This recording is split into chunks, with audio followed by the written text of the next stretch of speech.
Before there was a name for the ocean, before the waves learned to whisper to the shore, there was only movement soft, endless, and without meaning. The sea existed like a thought still forming. It rolled, it turned, it shimmered beneath distant stars, but it had no rhythm, no purpose, no one to guide its quiet power. The moon hung above, cold and curious, watching her reflection scatter into countless silver threads. She saw the water breathing, saw the mist rise and fall, but even she did not know the sea's heart. The world was still new then, its dreams half finished, its creatures learning what it meant to live. In the deep places where sunlight could not reach, life pulsed in the dark like tiny stars. Jellyfish drifted, glowing with gentle blues and pinks, their bodies floating like soft glass. Fishes the size of pebbles darted between coral bones, while great shadows, ancient whales, creatures born before time had a name, moved like drifting clouds, their songs lost in the vastness. But the sea, though beautiful, was lonely. It moved and breathed, but it did not know why. There were no seasons in the deep, no sound of laughter, no voice to call it home. The waters simply existed, spilling into themselves again and again, like a dream with no beginning or end. The waves would rise toward the stars, as if reaching for meaning. But when they fell back, they brought nothing with them. And so the sea waited, though it did not know it was waiting. Above, the wind stirred for the first time. The mountains sighed. The stars began to hum. And in that vast and endless silence, a spark moved through the ocean's heart. It began as a pulse, faint and slow. Then another, and another. The current shifted. The sand stirred. And deep below, where the water turned to shadow, a single bubble rose.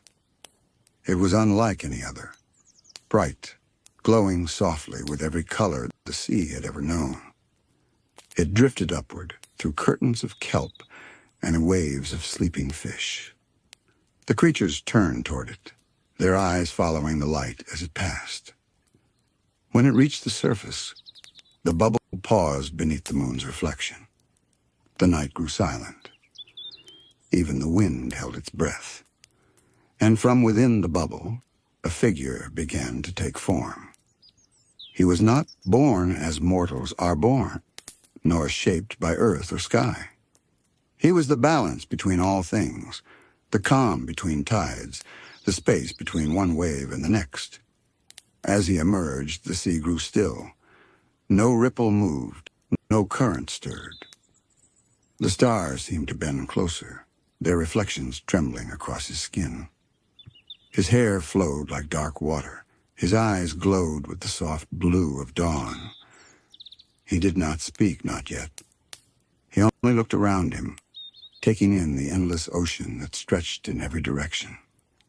There was wonder in his gaze, and a strange kind of sadness, as if he already knew the loneliness of being the first of his kind. When he stepped onto the sand of a nameless island, the ocean followed him.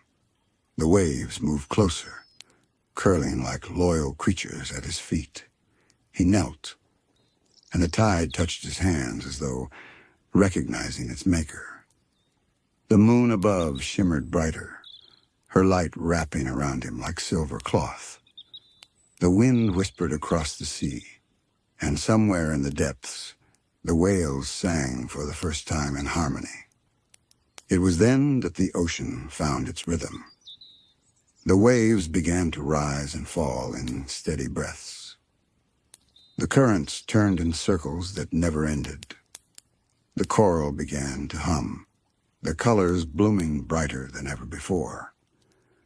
The sea had found its center, and the world its ruler. The man who had risen from the light of the ocean looked at the moon and nodded. He felt the weight of the water around him, not heavy but endless.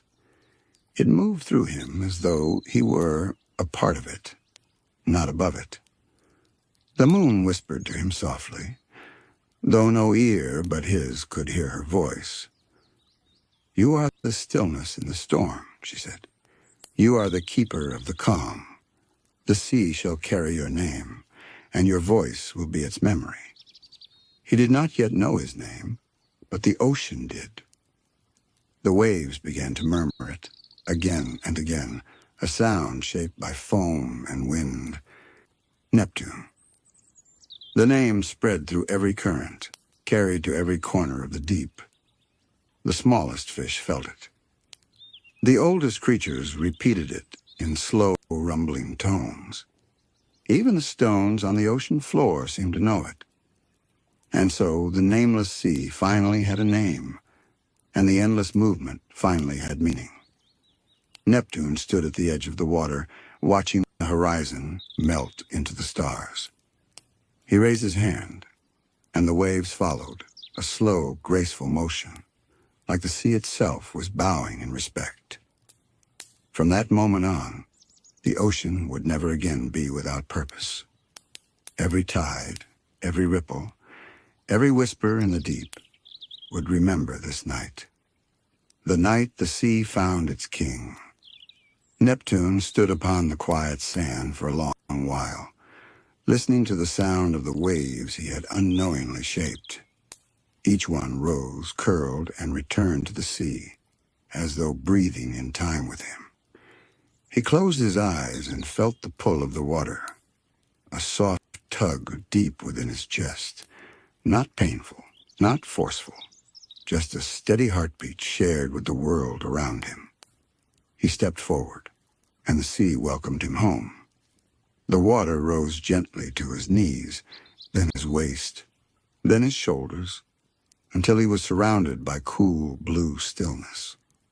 As he drifted deeper, the surface light faded to silver shadows. The sea grew darker, but never frightening. It was vast and silent, filled with unseen motion and soft glimmers of life. All around him, creatures stirred. Schools of tiny fish wove themselves into ribbons, their scales flashing like falling stars. A turtle, ancient and slow, floated by and looked at him with wise, unblinking eyes.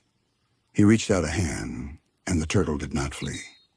Instead, it came closer, its shell reflecting faint green light.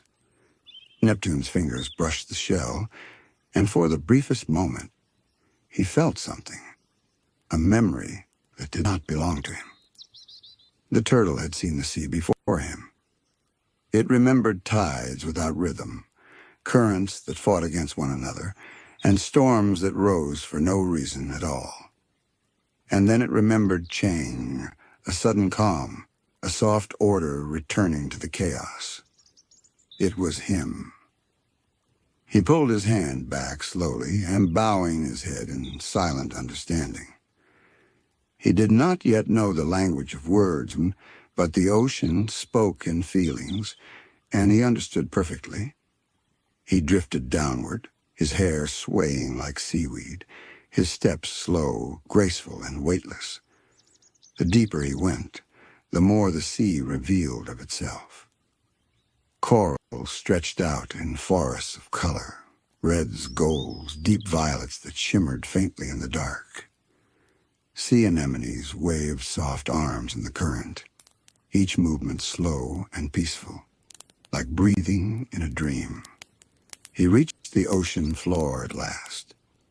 It was soft beneath his feet, a bed of sand that rippled gently under his touch. Above him, shafts of light filtered through the water, spreading like threads of moonlight woven into the sea. He knelt and pressed his palm against the sand. At his touch, tiny shells began to stir, rising from the seafloor to form a quiet spiral around him. The sand shimmered faintly, a circle of calm within the endless dark. He looked around and saw creatures gathering at the edges of the glow. Some were small and delicate, their bodies clear as glass. Others were massive and slow, their eyes full of quiet intelligence. They did not approach out of fear, but out of awe. They could sense something new in the water, a balance, a stillness that had never existed before. And though no one spoke, Neptune understood.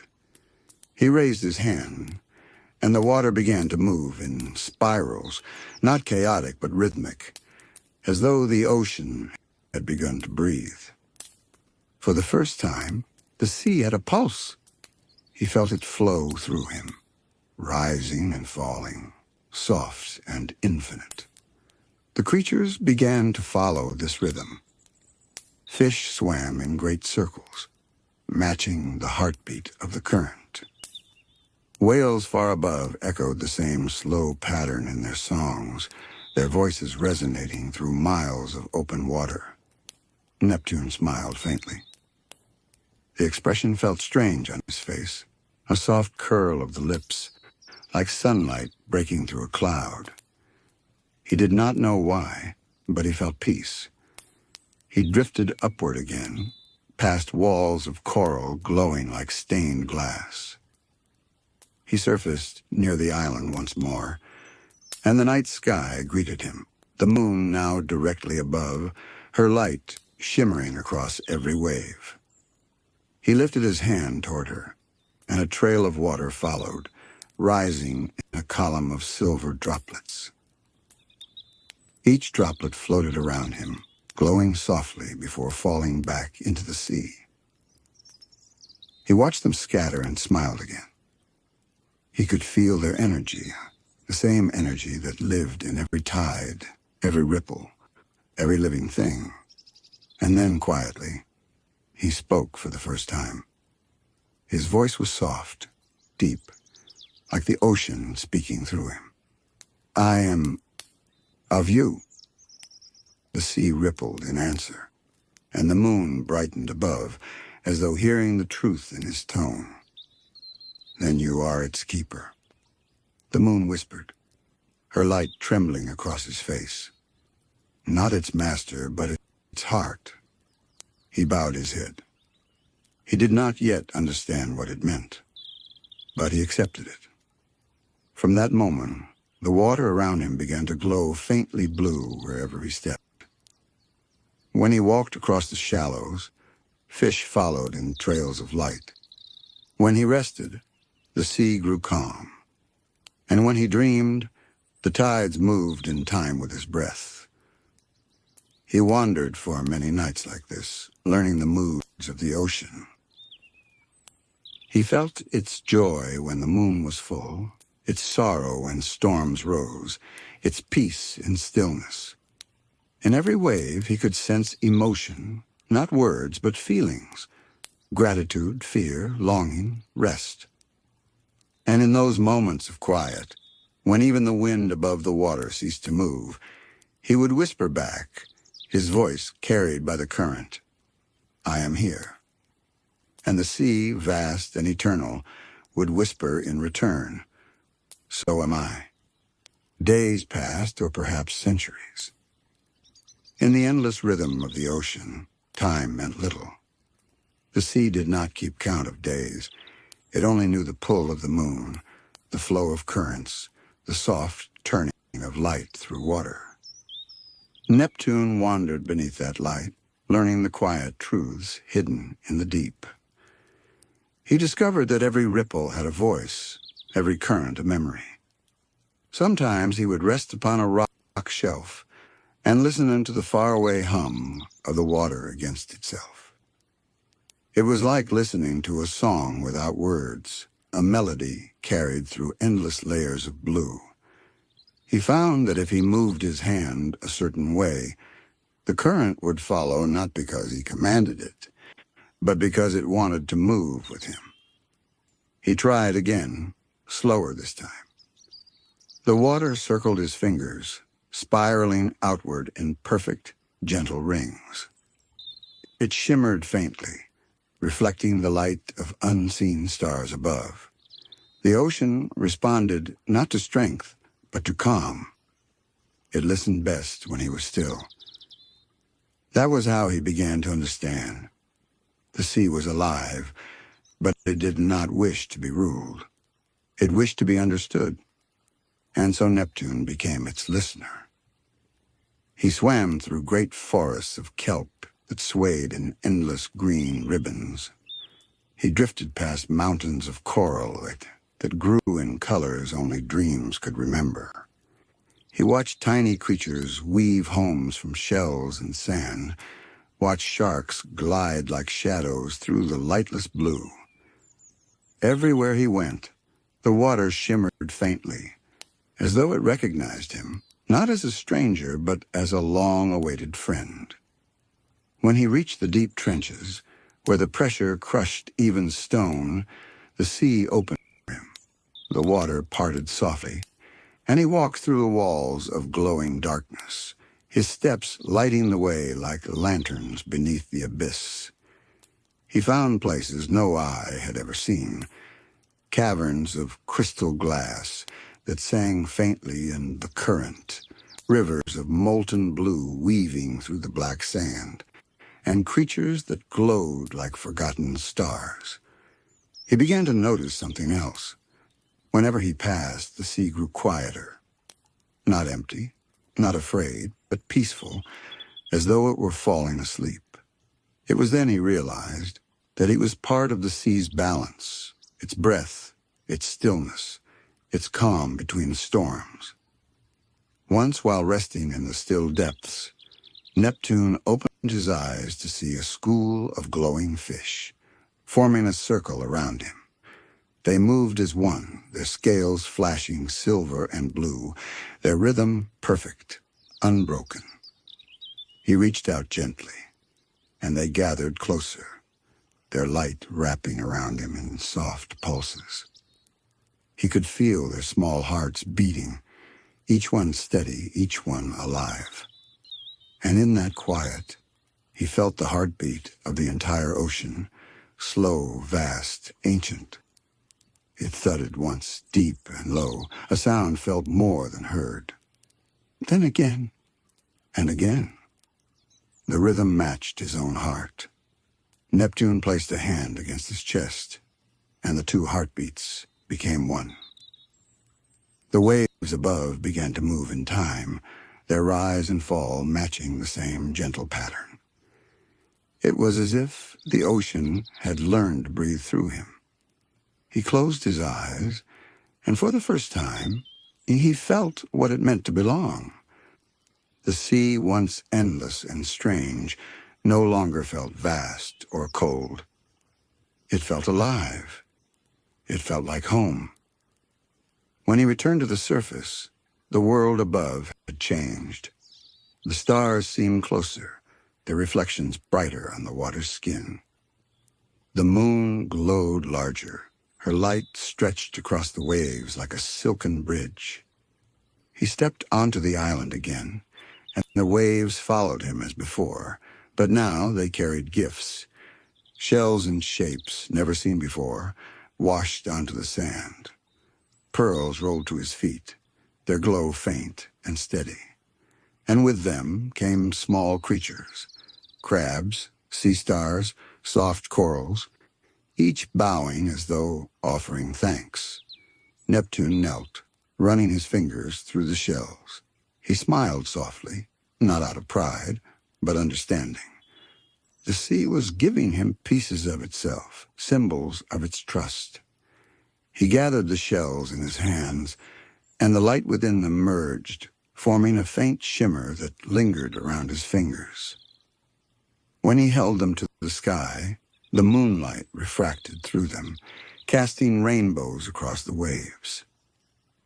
The colors danced across the surface, and wherever they touched, the ocean seemed to sigh, a deep, contented sound. He did not know the meaning of the gift, but he accepted it with quiet gratitude. As the night deepened, Neptune looked out over the horizon. The ocean stretched endlessly before him, soft, silver, breathing slowly. He could feel its thoughts.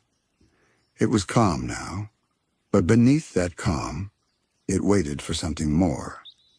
The sea knew him, but it had not yet accepted him completely.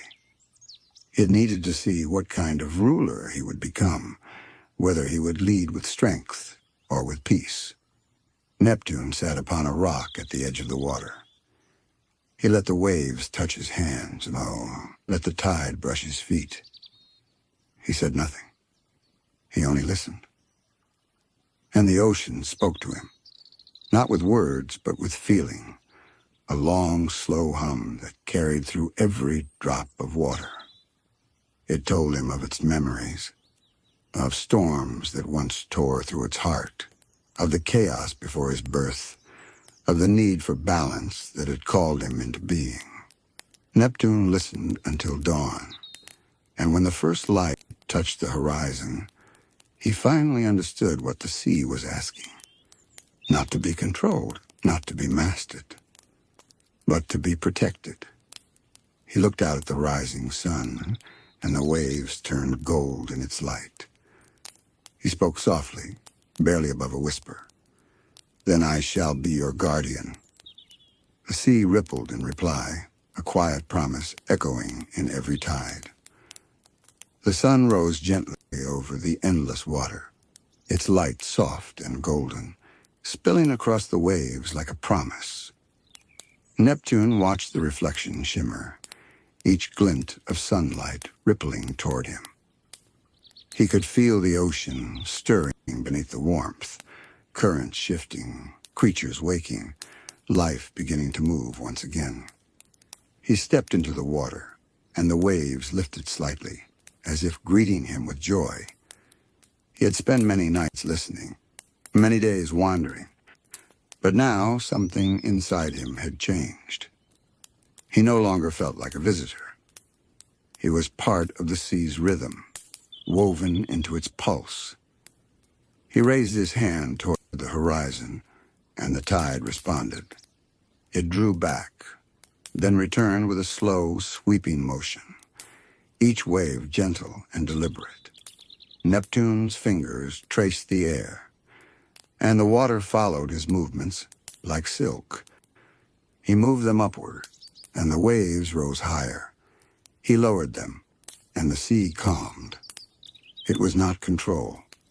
It was connection, a harmony between the will of the ocean and his own heart. The moon appeared faintly in the morning sky, pale and watching. Though day had claimed the world above, she lingered for him, her light still reflected upon the surface. Neptune looked up to her, and though no words passed between them, they understood one another. The moon would pull, and the sea would answer. Together, they would give the world rhythm. He closed his eyes and felt her distant touch, a soft pull against his chest, gentle, guiding, patient. He let it move through him, and through him into the sea. The tide began to rise, slowly, steadily. The water climbed the shore, then fell again, drawing back like a deep breath. And thus the first tide was born. The moon smiled in her quiet way, and her light rippled across the morning waves. Neptune felt peace, the peace of purpose fulfilled. He walked deeper into the surf, and as he did, the creatures of the sea gathered around him. Dolphins leapt in gentle arcs, their joy bursting from the water in glittering sprays. Whales sang in the distance, their voices long and low, a chorus that carried through the blue.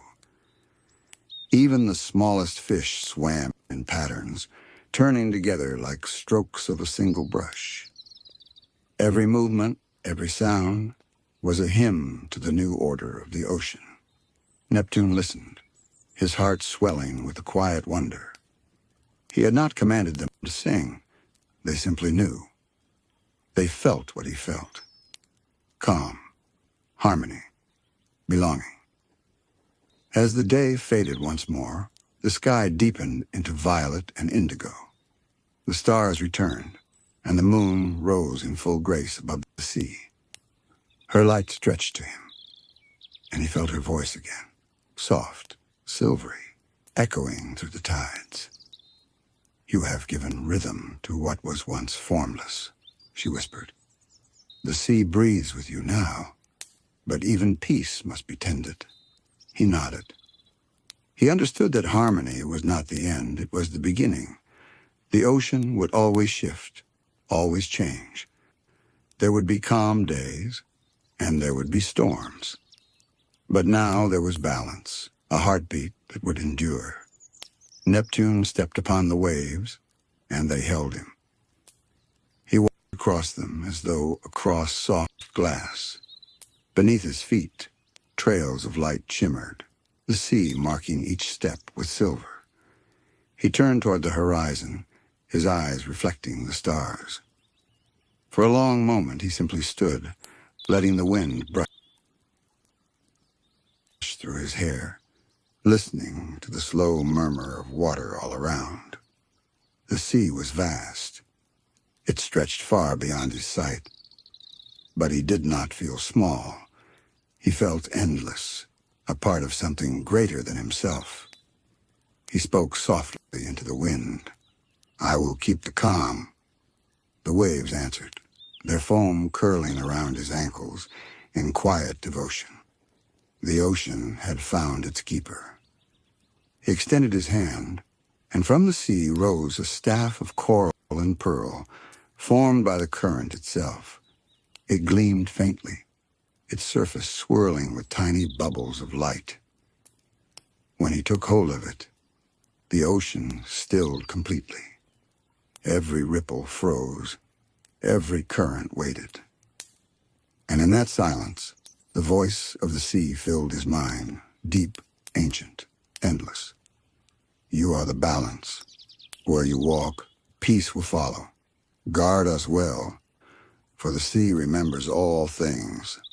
He pressed the staff into the water, and a circle of light spread outward from the point of contact, reaching across the horizon until it touched the edge of the world. When the glow faded, the sea returned to motion, gentle, alive, breathing once more. Neptune stood for a moment longer, his reflection trembling beside the moon's. The staff, his trident, glimmered faintly in his hand. He did not lift it in triumph, only in quiet promise. The moonlight shone brighter, casting a crown of light around his head. It was not made of gold or stone, but of reflection, the soft radiance of calm water meeting calm sky. And so, without words or ceremony, the ocean received its first king. But Neptune did not call himself ruler. He called himself keeper of tides, guardian of dreams beneath the surface. As the night deepened, he returned to the depths, descending slowly into the blue until only the glow of his crown remained. It drifted downward, soft as a falling star. The waves closed above him. The moon's light rippled across the quiet surface, and all was still once more. Beneath, in the heart of the sea, Neptune rested upon a bed of coral. Around him, the creatures of the deep settled into calm, their lights fading to soft pulses. The water swayed gently, breathing in time with his own slow rhythm. The sea had a king now. The tides had a voice. And the world, once wild and formless, had found its calm. Far below the sleeping surface, where sunlight faded into pale ribbons, the sea had begun to change. Since the night Neptune accepted his crown of light, the waters no longer drifted without direction. They pulsed with an unseen pattern, a quiet rhythm that wound through every current and cave. Even the smallest grains of sand seemed to hum in harmony. Neptune felt that song wherever he went. It followed him through caverns of stone and coral, through canyons where slow-moving whales glided past like drifting clouds. The sea greeted him now, not with words, but with movement, with the gentle sway of kelp, with the spiral path of a school of silverfish. He moved without hurry. The water parted for him, then folded closed again like a sigh. Each time he passed, the ocean glowed faintly in his wake, as though recognizing its own reflection. He did not know where the path would lead, only that the sea itself seemed to guide him. The currents pushed softly at his back, urging him deeper, farther than he had ever gone before.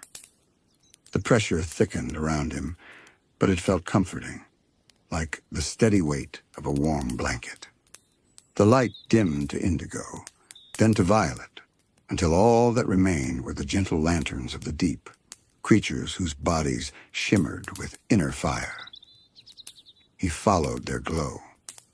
It wound downward in slow spirals, through arches of rock and coral older than memory. He could feel their age in the water, centuries of silence and patience, layers of history carried by each stone. At last, the current opened into a vast chamber, and Neptune stopped in wonder. Before him stretched a valley of coral unlike any he had seen. It rose in towers and arches, each branch carved by the tides into delicate shapes, some curling like seashells, others spreading like open hands. The colors shifted with every movement of water, deep crimson melting into gold, gold softening into pearl, pearl dissolving into clear glass blue. A faint vibration ran through the chamber, a sound just below hearing, the coral singing to itself. Each branch produced a tone so light, it was almost thought, and together they formed a quiet chord that filled the entire space with calm. Neptune drifted closer. Tiny fish wove through the coral as if weaving dreams between notes. Sea anemones opened slowly, their tendrils brushing against the current. Every detail felt alive, every shimmer purposeful. At the center of this glowing forest stood a single formation larger than the rest, a seat grown from coral and pearl, shaped by time, not by hands. Its back arched like a wave frozen in motion, and the sand around it had settled in perfect circles, as if the sea itself had been turning in reverence. Neptune approached it slowly. The water thickened with energy, a gentle pulse that echoed in his chest. He knew this place. He had never seen it, yet it felt familiar, as though the ocean had been keeping it for him all along. He placed a hand upon the coral. It was cool, smooth, alive beneath his touch. He felt currents of energy flowing through it, tiny vibrations that carried stories too ancient for words. Images flickered in his mind. A time before the sea had formed, the birth of light beneath the waves, the first creatures to sing in the dark. He saw the ocean growing, shaping itself, waiting for a guardian strong enough to listen. The visions faded, and silence returned, a silence so deep it felt sacred. Neptune sat upon the coral throne. The sea reacted at once. The glow of the coral brightened, spreading outward like dawn through the deep. Every branch of the valley began to hum in harmony, their tones blending into a slow, soothing chord. From the sand around him, thousands of small shells began to rise. They drifted upward like bubbles, swirling gently through the water, each one glowing faintly from within. As they floated closer, Neptune realized they were whispering. The sound was soft, not voices exactly, but the faintest trace of them, like the breath of waves against stone. He leaned forward, listening. The whispers grew clearer, and he understood. They were the wishes of the sea's creatures. Each shell carried a story, a fragment of a life, a fish wishing for calm waters after a storm, a mother turtle hoping her eggs would survive the tide, a coral longing to grow where light could reach. The shells gathered in a circle around him, their whispers weaving together like threads of music. He felt every word and every hope, every tiny fear. It was overwhelming and beautiful. Neptune rested his trident beside the throne and bowed his head. He did not speak aloud, but his thoughts reached out to them. "I hear you," he whispered within his mind. The sea is vast, but no voice is lost. Every current carries its story. Every wave remembers. The shells brightened at his words. Their light spread outward through the coral, and for a moment, the entire valley shimmered, like a single living heart. Then, one by one, the shells drifted back to rest upon the sand. Their whispers faded, but the calm they left behind remained, a silence so soft it felt like sleep. Neptune exhaled slowly. He understood now what the ocean had meant when it asked to be protected. It was not only the water that needed care, but the voices within it, each fragile, fleeting, each deserving to be heard. He looked around the glowing cavern. The coral still hummed, its music gentle and endless. And in that steady rhythm, he felt something deeper than power. He felt belonging. Time passed differently within the Valley of Coral. There were no hours, no dawn or dusk, only the pulse of the sea, a steady rhythm that measured eternity in quiet waves. Neptune sat still upon the throne, his eyes half closed, listening. The ocean spoke not in sentences, but in feelings, currents of warmth and chill, patterns of sound carried through the coral. He began to understand these patterns, the language of the sea itself. A slow swirl of current brushed against his shoulder, and he recognized its meaning, curiosity. A faint tremor passed through the sand, welcome. And when the shells on the ocean floor rattled softly together, that was laughter. It was not the laughter of humans, not sharp or loud, but the laughter of something ancient and kind, like the sound of a wave curling back to shore. Neptune smiled. The ocean was alive in more ways than he had ever known. It was not a kingdom waiting for a ruler. It was a living memory, a creature as vast as time itself. As he watched, the coral around him began to shift. New branches sprouted and unfolded, growing as he breathed. Tiny shrimp darted between the gaps, carrying grains of sand like tiny builders. The entire throne was changing shape, becoming something new, something in rhythm with him. The longer Neptune sat, the more the coral seemed to mirror his thoughts. When he felt peace, the coral glowed with warm gold. When he felt wonder, it shimmered blue, beckoned soft and slow as the surface moonlight. He realized then that this was no ordinary seat of power. The coral throne was alive, a bridge between the ruler and the sea. It felt every current, every tide, every whispering shell, and through it, Neptune began to hear more. Not just the whispers of creatures, but the deeper voices, the ones that had no form or name. They came from far below, where light never touched. Ancient, slow and steady. The voices of the deep bedrock, the bones of the sea. Their speech was not sound, but vibration. A long, low hum that filled the water. It resonated through Neptune's chest until he could feel it in his heartbeat. At first it frightened him. The sound was so vast it seemed to stretch beyond existence. It felt older than creation. But as he listened, he realized it was not meant to harm. It was a greeting. "We are the foundation," the hum seemed to say. "We remember all that came before. The ocean grows and changes, but its roots are deep, and we hold them still." Neptune bowed his head. He didn't reply with words. Instead, he let his thoughts drift downward like bubbles, a silent acknowledgement. He was part of something much larger now. He was no longer just a being within the sea. He had become part of the sea's memory itself. The shells stirred again. This time, they did not whisper in fragments. They sang.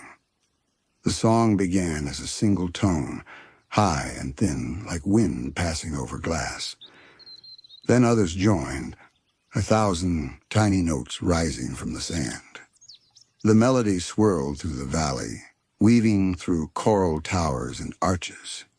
Each shell carried a story still, but now they joined together, the wishes and dreams of the sea's life forms, blending into one endless lullaby. The sound was not meant to be understood. It was meant to be felt. And as it filled the chamber, Neptune felt the ocean's heartbeat align with his own. He could sense life stretching in every direction.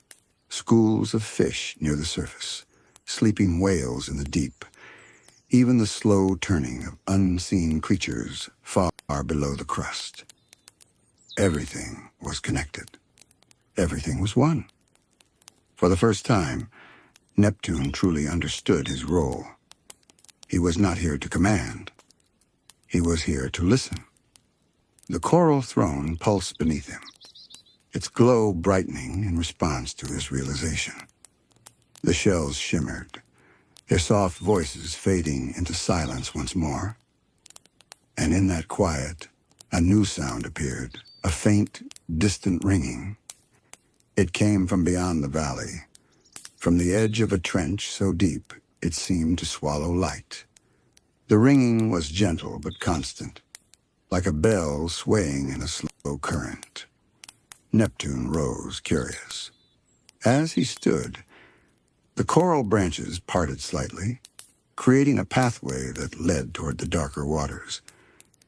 He glanced back once at the throne glowing behind him, then followed the sound. Oh, the deeper he swam, the darker the sea became. The soft gold light of the coral faded, replaced by streaks of violet and blue. Tiny creatures shimmered in the shadows, like stars watching him pass. The ringing grew louder, not harsh but magnetic, drawing him closer. He reached the edge of the trench and looked down. At its base, barely visible through the gloom, lay a great seashell larger than any creature he had ever seen. Its spiral shimmered faintly with inner light, and with each soft toll, the glow pulsed outward like a heartbeat. Neptune descended slowly, feeling the chill deepen around him. When he touched the seafloor, the ringing stopped. The silence that followed was heavy, thick enough to feel. He approached the great shell and placed his hand on its surface. It was warm, not the warmth of sunlight, but the warmth of life. Then quietly, the shell began to speak. Its voice was not a whisper, nor a sound carried by water. It spoke directly into his thoughts, clear as the ocean's breath. "Child of the waves," it said, "you have heard the sea's song. But to guide it, you must learn to listen deeper still." The voice within the shell was slow and deep, like the echo of a tide turning in a hidden cave. Each word carried the weight of ages, and yet it flowed with a calm so pure that Neptune felt no fear at all. He kept his hand upon the shell's surface, feeling its pulse through the water. It was alive, not in the way a creature breathes, but in the way a mountain remembers. "Long before the sea had color," the voice said, "we were the first to listen." Neptune closed his eyes. Images began to unfold in his mind, so not visions of light, but memories of sound. He heard the first currents forming, soft and wandering. He heard bubbles rising from deep cracks in the world's floor. He heard silence stretch across an empty ocean, waiting for something to fill it. Then came the first songs, tiny trembling notes from creatures too small to see. The shell pulsed as the memory played within him. Their voices built the ocean. The shell continued, note by note, whisper by whisper. The sea grew around their music, and their stories shaped the water's soul. Neptune felt the truth of it. He could sense the way sound had carved the very currents, how every echo left a trail in the water, how every whisper became a wave. The ocean, he realized, was not only vast, it was woven from memory. The shell's glow dimmed for a moment, and its voice softened. But the sea forgets easily, it said. Each tide washes away what came before. The whispers fade unless they are carried. That is why we exist. We are the keepers of echoes, the whispering shells. We remember what the waves forget. Neptune listened in reverent silence. Tiny specks of light rose from the trench floor, other shells, smaller than the great one, each glowing faintly in rhythm. They floated upward, circling him like drifting stars.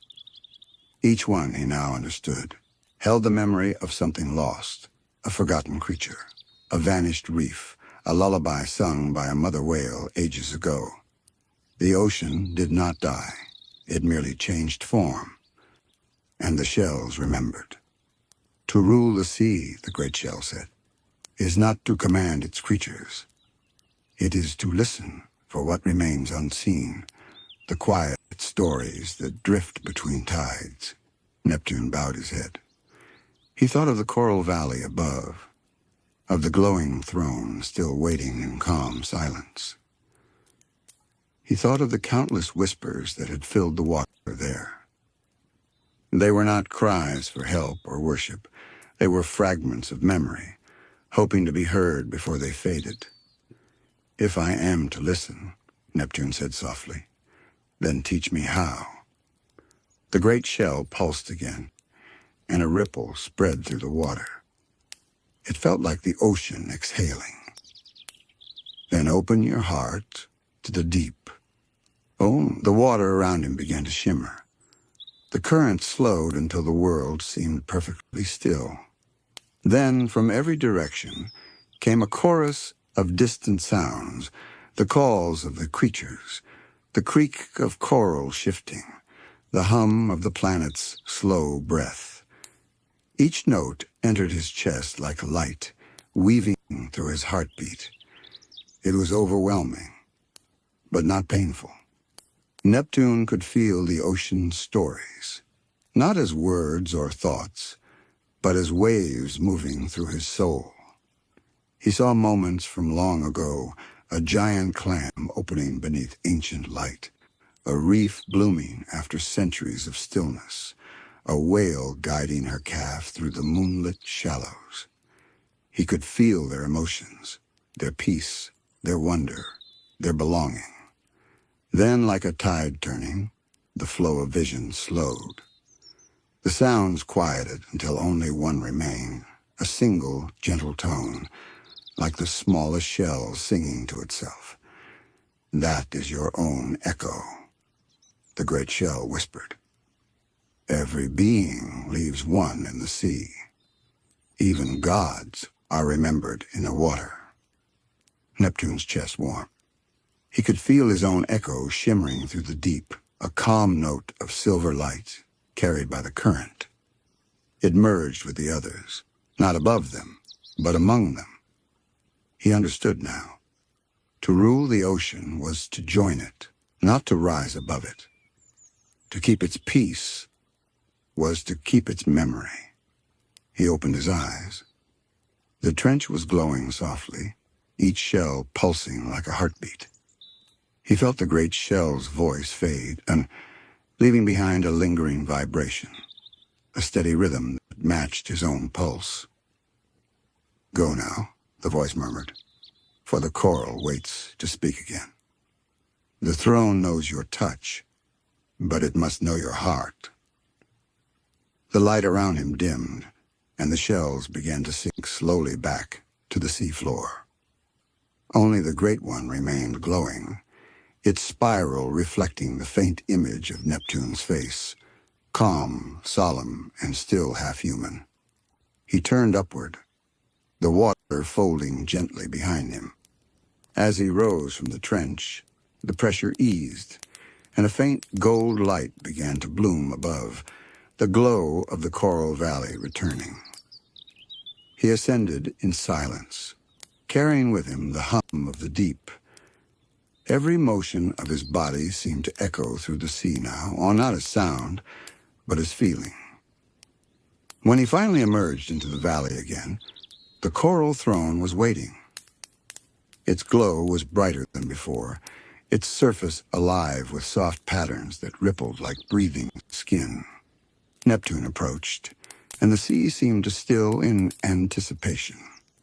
He placed his trident before the throne and bowed his head once more. The throne responded, a single low tone, deep and welcoming, rising from the coral itself. It was the same tone he had heard within himself, in Naeum, the sound of his own echo, returned and magnified. The sea had heard him, and answered. The sound that rose from the coral throne was deep enough to move the sand. It rolled through the water in slow, wide waves, touching every corner of the valley. Fish paused mid-swim, their scales flashing silver in time with the vibration. Anemones curled their arms inward, and even the drifting shells seemed to shimmer in stillness. Neptune stood before the throne, motionless. The sound wasn't coming from the coral anymore. It was flowing through it, and through him. The melody of the sea was no longer something he listened to. It was something he felt in every heartbeat, every breath, every gentle movement of his fingers in the water. He placed his hand once more upon the throne, and the coral brightened, its glow soft and golden. It didn't feel like stone anymore. It felt like skin, warm, living, connected to the ocean's pulse. He sat down again. The moment he did, the coral began to breathe with him. Light swirled around his body in slow currents, wrapping him in a halo of faint silver. The shells on the ocean floor lifted once more, rising to the water like 1,000 tiny moons. Their whispers returned, gentle, overlapping, harmonious. But this time, they didn't ask. They sang. Their song carried no words, only meaning, gratitude, peace, belonging. Neptune closed his eyes and let the melody wash through him. His mind drifted outward to far beyond the valley, beyond the trenches and reefs. He could feel the whole sea moving as one body, every tide, every ripple. He could feel the moon tugging gently at the surface above. Its pull echoed in his own heartbeat. For the first time, he truly understood what it meant to be part of the ocean. He was not its ruler. He was its rhythm. As the song grew softer, the coral beneath him began to change again. Its color deepened to a cool blue, and new shapes unfolded from its edges, delicate spirals and flowing ridges, as if the throne itself were growing to fit him perfectly.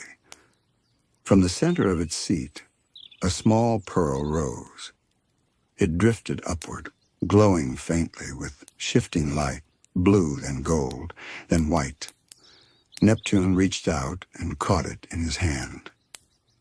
The moment his fingers closed around it, he felt a heartbeat inside, not his own, but the ocean's.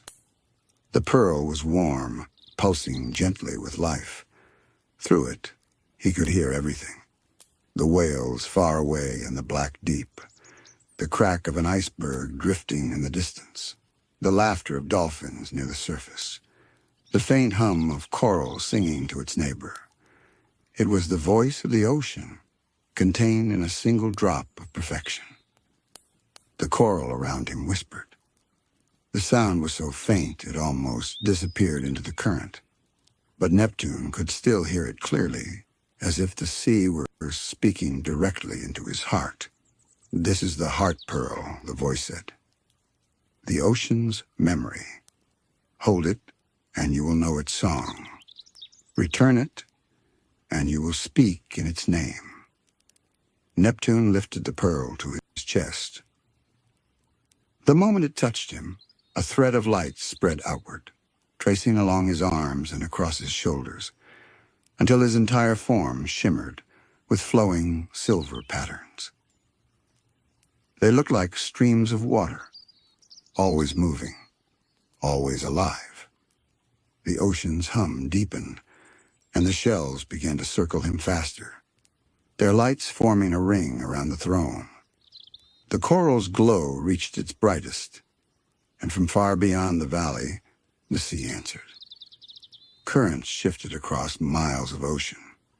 Tides turned. Clouds above the surface trembled. The entire world seemed to inhale at once. And then, in the quiet that followed, Neptune spoke. His voice was soft, no louder than a whisper. But the sound carried through every layer of water, across every reef and cavern. It reached the sleeping whales, the drifting jellyfish, the smallest plankton floating near the surface. "Rest, my waters," he said gently, "for your stories are safe. No whisper will be lost. No wave will go unheard." The ocean exhaled. A warm current rolled outward from the throne, soft and luminous, wrapping the valley in peace. The shells lowered back to the sand one by one, their light fading into a calm glow. The coral's song slowed, becoming a single steady tone, the same deep hum that echoed from the beginning of time. Neptune sat in silence for a long while. The pearl still glowed in his palm, but now its pulse had softened, matching his own. The connection was complete. He was no longer a visitor to the ocean. He was the ocean, its will, its echo, its guardian dream. Above him, faint rays of moonlight reached through the surface, touching the coral valley with silver. Tiny creatures began to stir again, returning to their quiet rhythms. Life moved forward, peacefully unaware that its songs had just found a keeper. Neptune leaned back on the throne, his eyes half shut.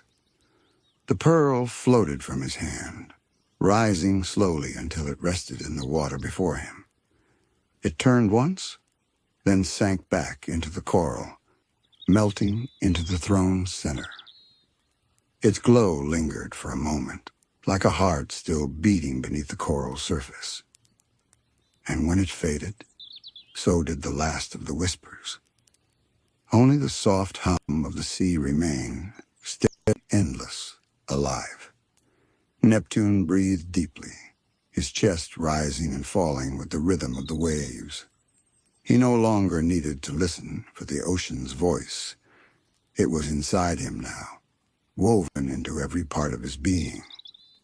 The coral throne had accepted him, and the whispering shells had shared their truth.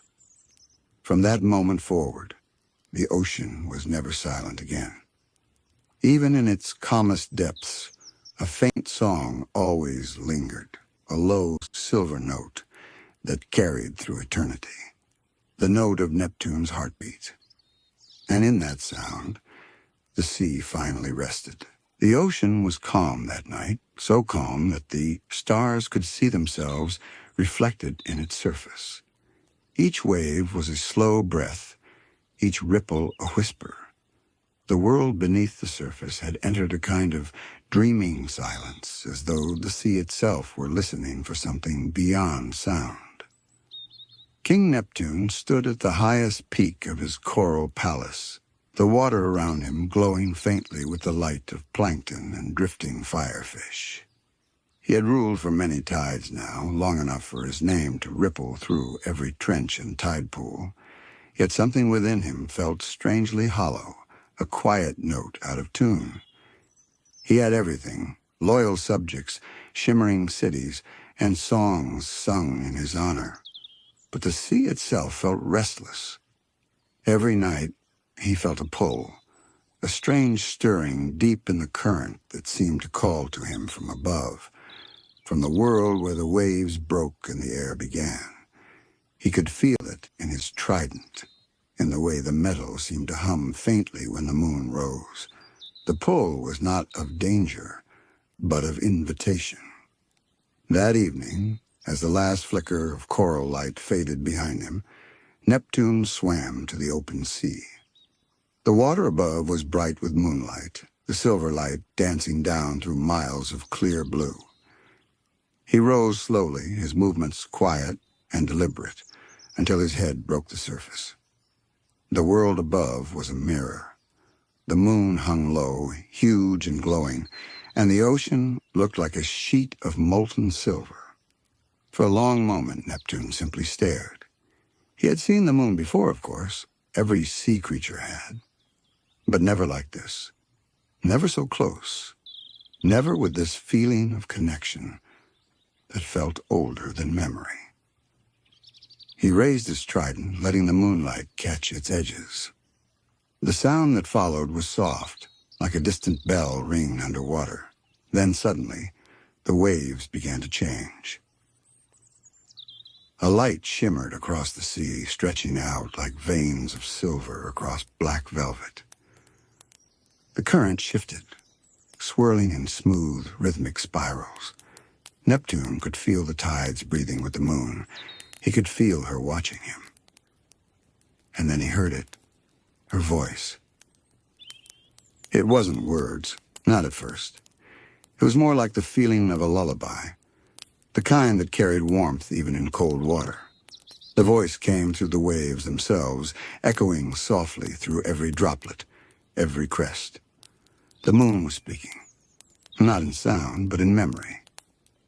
"Child of the depths," she whispered, "your sea is wide, but it does not yet dream. It stirs, but it does not listen. The heart of the ocean is asleep, and you are its keeper." Neptune listened, chest rising and falling with the pulse of the waves. "What must I do?" he asked quietly, though his words were carried away by the breeze. The moon's reflection shimmered, and for a moment it looked like a face, a serene, pale face, kind and ageless. "You must teach it to dream," she said. "The sea remembers, but it has forgotten how to hope." Neptune lowered his trident, eyes thoughtful. Dreaming? Hope? These were not things kings were usually told to command. The ocean had always been his realm of order, currents, balance, and rule. But now the very ruler of the night sky was telling him to awaken something even older. The moonlight deepened, turning the waves a faint shade of violet. Neptune felt something stir inside him, a flicker of warmth that spread through his chest, down his arms, and into the sea. The light from the moon gathered at the tip of his trident, wrapping it in silver glow. "This is my gift," said the moon, "the dream tide. With it you may open the hearts of the ocean and those who dwell beneath it. You will carry both calm and mystery, both waking and rest. The sea will not just move, it will feel."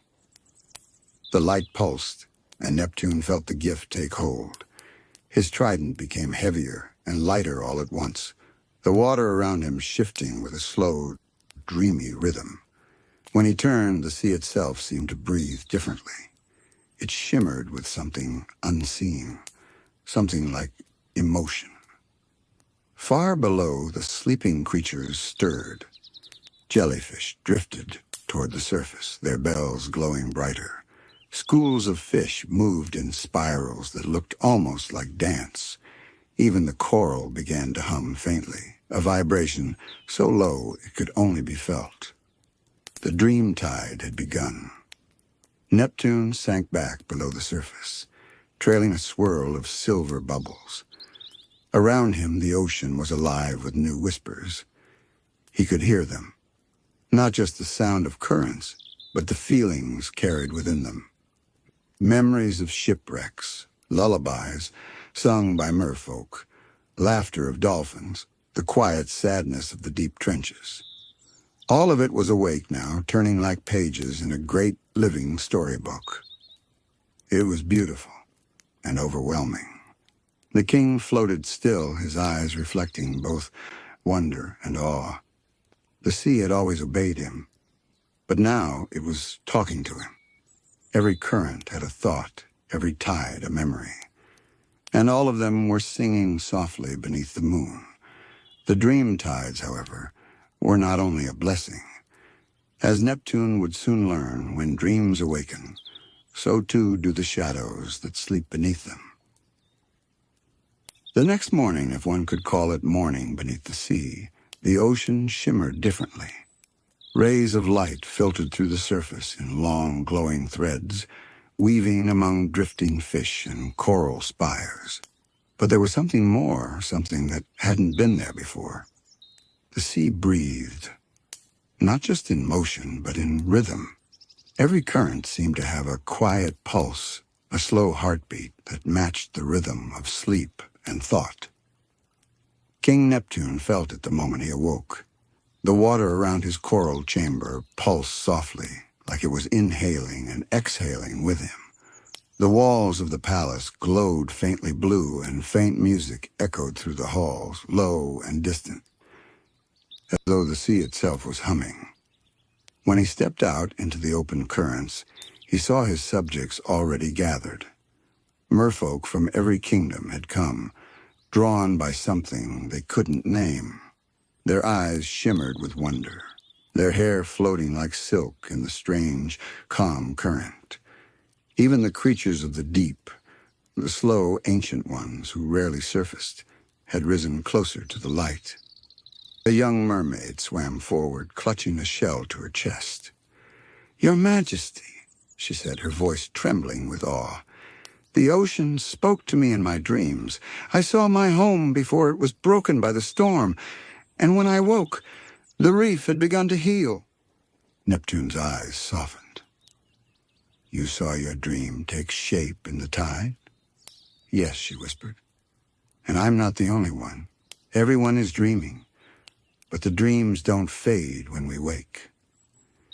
He turned slowly, gazing at the endless blue horizon. The dream tide was doing its work. The moon's gift had spread far and deep, touching not only the sea but the souls within it.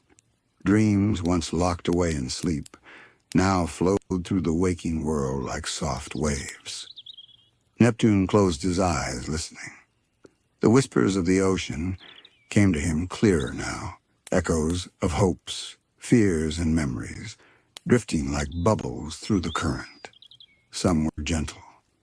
A crab dreaming of endless sand, a whale remembering her lost calf, a school of fish tracing spirals of joy. But beneath those soft voices there were others, fainter, colder, shadows curling beneath the beauty. For where there are dreams, there are also nightmares. That night, Neptune returned to the surface. The moon waited, glowing vast and white. Her reflection danced in the waves like silver threads. "Lady of the tides," he said softly, raising his trident. "Your gift has awakened my realm. The sea feels alive as never before. But I sense something stirring in the depths, something darker." The moon's light rippled faintly as though sighing. "Every dream has a shadow, Neptune. The tide of imagination runs in two directions. To awaken hope, one must also stir memory. Some currents carry light, others carry what has been lost. He looked down, seeing only darkness below his reflection. Can the shadows be stopped? Not stopped, the moon answered gently, but understood. The ocean is vast because it remembers everything, even the sorrows of forgotten ages. Let the dream tide flow freely, and you will learn to guide it, not control it, but balance it. Neptune bowed his head, accepting the weight of her words. When he descended again, the sea felt changed once more. The glow of the corals had deepened, their colors more vivid. Strange new songs drifted through the water, soft melodies sung by sirens he had never met. And farther below, the trenches began to hum faintly, as if voices long asleep were awakening. He ventured into the deep. The waters grew colder, darker, until even the faint shimmer of plankton faded away. Here the dream tide was thicker, its glow dim but constant, threading through the abyss like ghostly silk. Neptune reached out, letting the tendrils of light slide across his palm. They pulsed gently, warm to the touch, like the heartbeat of something dreaming. In that deep silence he heard whispers, not of creatures, but of the ocean itself. We remember, the currents murmured. We remember the fall of the first reef, the laughter of the storm, the songs sung to no one. The memories were endless.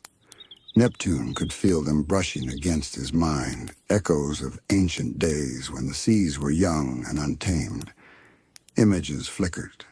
Towering coral forests, now gone, vast whales that no longer swam, kingdoms swallowed by shifting sands.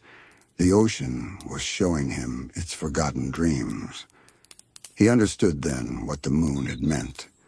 The dream tide was not just a gift to bring peace. It was a mirror, reflecting all that had ever been and all that had been lost. To guide it, he would need to learn its language. So Neptune began to listen. He wandered the dream currents for what felt like days, letting the ocean's memories drift through him. Sometimes they were beautiful, visions of light, of laughter echoing through the shallow lagoons. Other times they were heavy, dark shapes, regrets, and fears that pressed like cold water on his chest. But through it all, he stayed calm, holding steady as a ruler must. And as he listened, something miraculous began to happen. From the deepest abyss, faint lights began to rise, tiny glowing orbs drifting upward like lanterns. Each one carried a fragment of a dream, a moment, a memory. As they rose, the sea brightened. The shadows retreated slightly, and warmth spread through the water once more. The dream tide was learning to breathe. Neptune smiled faintly, his hair floating like threads of sea foam. So, he whispered to the glowing lights, you wish to be free. Then I will guide you. Not as a king who commands, but as a keeper who listens. The orbs pulsed once, as if in reply, and then scattered into the current. And as they did, the water around him shimmered silver once again, just like that first night beneath the moon. The balance had begun to form. As the dream tide deepened its rhythm through the ocean, the sea began to transform in ways Neptune had never imagined. Dreams wove themselves into the very fabric of the currents. Coral gardens shimmered with soft, bioluminescent light that pulsed like the breath of sleeping giants. Schools of fish swam in perfect spirals that glowed faintly in the dark, as if tracing the patterns of forgotten constellations. At night, when the moon rose high, the water itself seemed to sigh, slow, endless, and full of thought. The creatures of the deep had begun to dream even while awake. Some drifted as though lost in gentle reverie, their movements slowed, peaceful. Others hummed quiet tunes that carried through the waves. King Neptune watched all of this from the edge of his throne chamber, his gaze thoughtful. The coral throne glimmered with veins of silver now, absorbing the dreamtide's pulse. Every shell in the hall whispered faint echoes of dreams collected from across the sea. He could hear the voices faintly, joy, curiosity, sorrow, merging together into one great, living harmony. But not all dreams sang in harmony. Some trembled, some broke. In the far distance of the ocean, past the golden shallows and glowing reefs, there were places where the dream tide did not shimmer. It thickened. There the current slowed and the light turned a murky violet. In those depths, the dreams grew too heavy to float, sinking into the blackness below. One evening, Neptune called upon his trusted council, the guardians of the currents, to meet him by the abyssal gates. The group gathered near a great fissure in the sea floor, where the light of the dream tide dimmed and turned to shadow. A manta-ray spirit named Lyra bowed low before him. "My king," she said, her wings trailing streams of soft light. "The dream tide has reached even the forgotten trenches. The creatures there no longer wander aimlessly. They dream too, but their dreams are darker than the ones above. They remember fear." Neptune's eyes narrowed slightly. "Fear of what?" "The silence," Lyra whispered.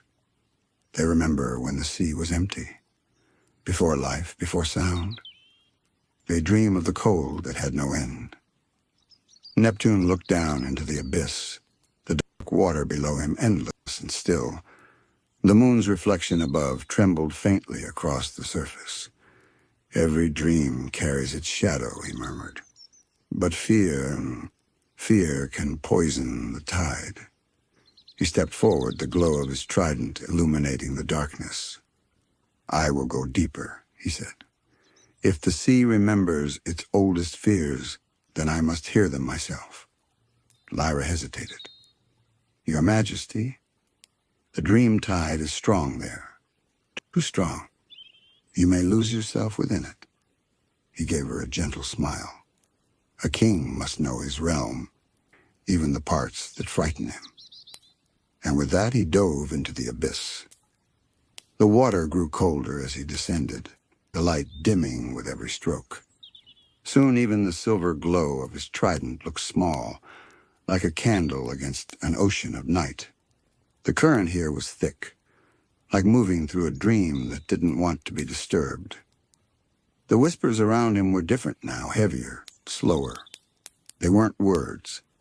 They were feelings. Loneliness, abandonment, silence.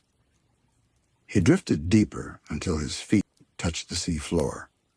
There he saw them, shapes moving in the dark. Not monsters, but echoes, dreams so old they had taken form.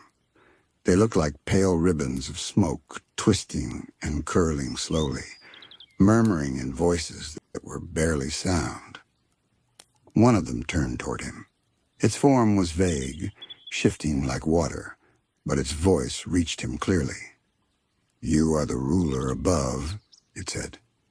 "Why do you wake what was meant to rest?" Neptune held his trident firmly. "Because the sea deserves to dream, even here, even in its oldest wounds." The shadow drifted closer, its edges rippling with faint blue light. Dreams bring warmth. Warmth brings memory, and memory brings pain, he said softly. "Pain is not the enemy. Forgetting is." The shadow paused, its form trembling faintly as though surprised. It drifted in a slow circle around him, whispering, "Then carry our memory, king of the waves. If you would guide the tides, you must bear what we once bore." Neptune closed his eyes as the shadow pressed against him, merging into his form like a wave folding into another. For a heartbeat, the ocean went completely silent. Then came a rush, a flood of visions. He saw the beginning of the sea, the first rains falling onto bare rock. the first drops forming endless oceans. He saw life emerging in darkness, tiny glowing creatures fluttering like sparks. He saw ages of calm and chaos, the rise of coral kingdoms, the fall of ancient leviathans, the loneliness of the ocean when no one yet sang. And through it all, one feeling lingered, the deep ache of being endless. The ocean had lived through everything. It had held every life, every death, every secret. And in its heart, it longed not for control, but for companionship. Neptune gasped, the current swirling violently around him. The shadows scattered, their forms breaking into thousands of drifting motes. But their voices lingered, faint and calm now. You understand. Guide the dream tide, but let it remember us. He looked up through the dark water, seeing faint silver light above, so far away yet welcoming. He began to rise slowly, carried by a current that now felt lighter, more forgiving. When he broke through to the higher waters, he felt changed. The ocean around him was warmer, the dream tide shimmering once more in its silver hue. But in its glow, faint traces of violet still pulsed, a reminder of the depths below. Neptune held his trident before him. Its surface had changed too. Once purely gold, it now shimmered with streaks of silver and shadow, light and memory intertwined.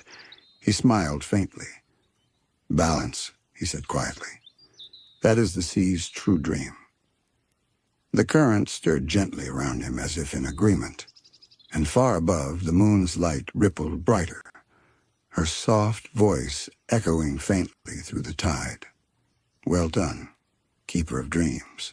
The sea remembers, and now it feels."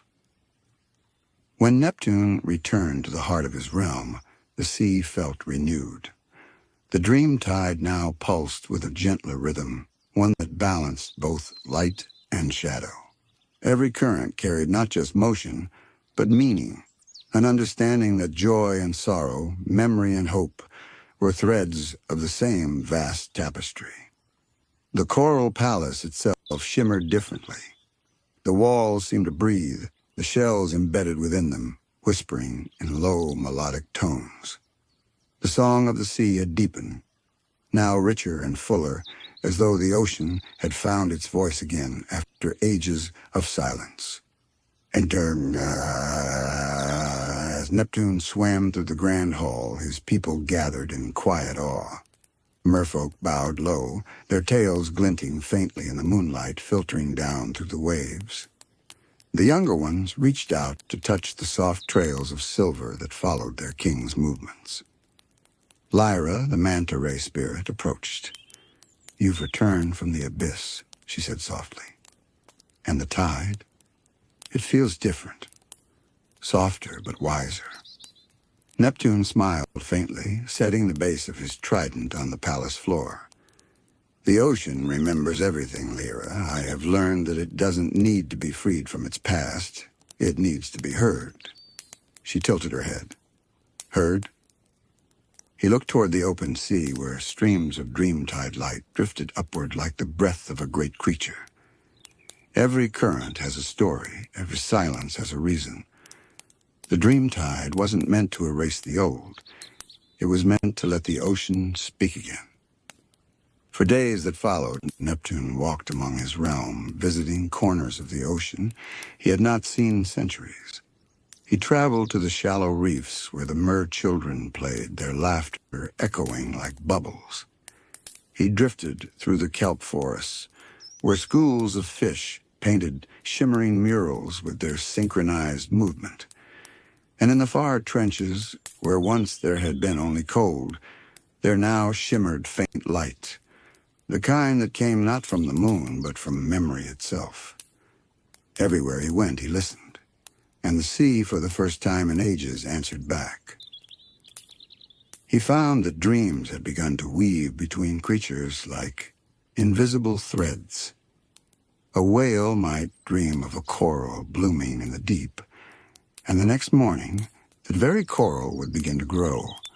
A sea turtle might dream of its lost home, and the current would guide it there. The ocean had become a living dream, where thought and water were one. One night, Neptune stood again at the surface, beneath the same vast moon that had given him the gift. The air was cool and salt-sweet, and the horizon shimmered with endless light. He lifted his trident toward her, and the sea around him stilled. "Lady of the tides," he said, his voice low and calm, "the dream tide flows strong and steady.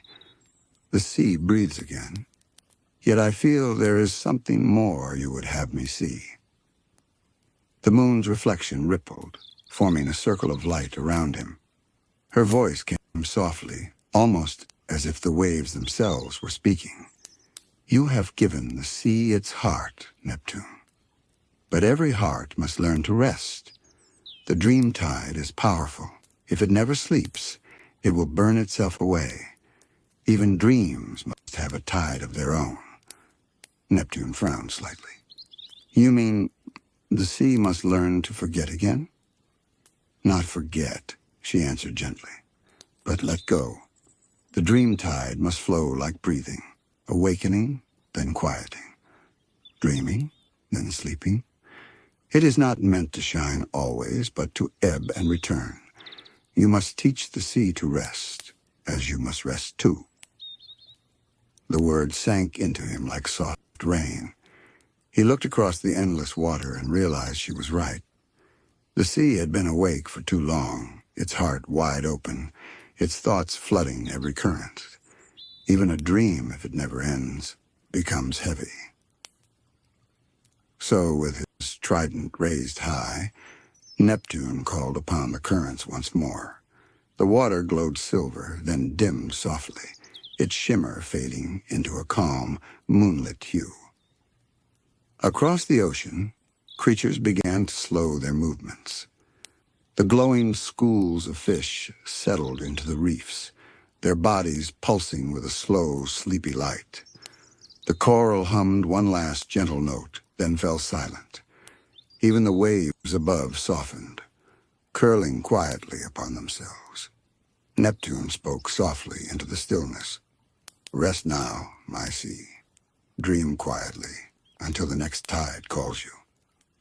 The dream tide's light receded, folding itself into the deep. Only a faint silver shimmer remained on the surface, like the echo of a sigh. The ocean had entered its first dreamless sleep. He floated there for a long while, eyes half closed, letting the moon's light wash over him. For the first time since receiving her gift, he felt peace. Not the peace of silence, but of balance. The kind that comes when everything in the world finally breathes together. Lyra appeared beside him, gliding quietly. "Is it done, my king?" He nodded. "For now, the dream tide will rise and fall like the moon herself. The ocean will dream, then rest. And through both, it will remember what it means to be alive." She smiled, her wings trailing silver ripples in the water. "You've given the sea something more precious than rule, Majesty. You've given it rhythm." Neptune gazed at the moon one last time before turning toward the depths. Rhythm is life. Without it, even eternity would feel still. As he descended, the water darkened around him, then brightened again as he passed through layers of sleeping coral and resting creatures. The ocean seemed to hum softly, his dreams now folded safely beneath its waves. He entered his chamber, setting his trident beside the throne. It glowed faintly, its light now calm, no longer blazing as it once did. The gold and silver strands upon it swirled together, like dawn and dusk, meeting in the same horizon. Neptune closed his eyes, leaning back upon the coral throne. His hair drifted weightlessly, catching the last ripples of the dream tide as they faded into quiet. And there, beneath the endless moon, the king of the ocean rested, not as a ruler, but as part of the sea itself. Outside, the current slowed. The reefs whispered their last lullabies, and far above, the moon glowed brighter, proud, and serene, her reflection stretching across the sleeping waves. The ocean, for the first time in its long memory, slept peacefully. And in that silence, Neptune dreamed, not of power nor of rule, but of the soft, endless rhythm of the tides. The dream tide had become what it was always meant to be, a song of balance between waking and rest, light and dark, the dream and the dreamer. The peace did not last. For a time, the ocean slept in perfect rhythm, its waves soft, its creatures calm, its dreams folded neatly beneath the shimmering veil of the dream tide. The world beneath the surface seemed to glow with quiet contentment, and even the storms that passed above were gentle things, brushing the sea like a mother's hand. But all calm is a kind of balance, and balance by nature cannot stand still forever. It began on a night when the moon's reflection trembled, not from wind, but from something beneath. Deep in the abyss, where even Neptune's trident had barely reached, the shadows began to stir once more. The dream tide, in its rest, had settled into every crevice of the sea. It had seeped into ancient caverns, into the bones of forgotten leviathans, into the hearts of sleeping volcanoes.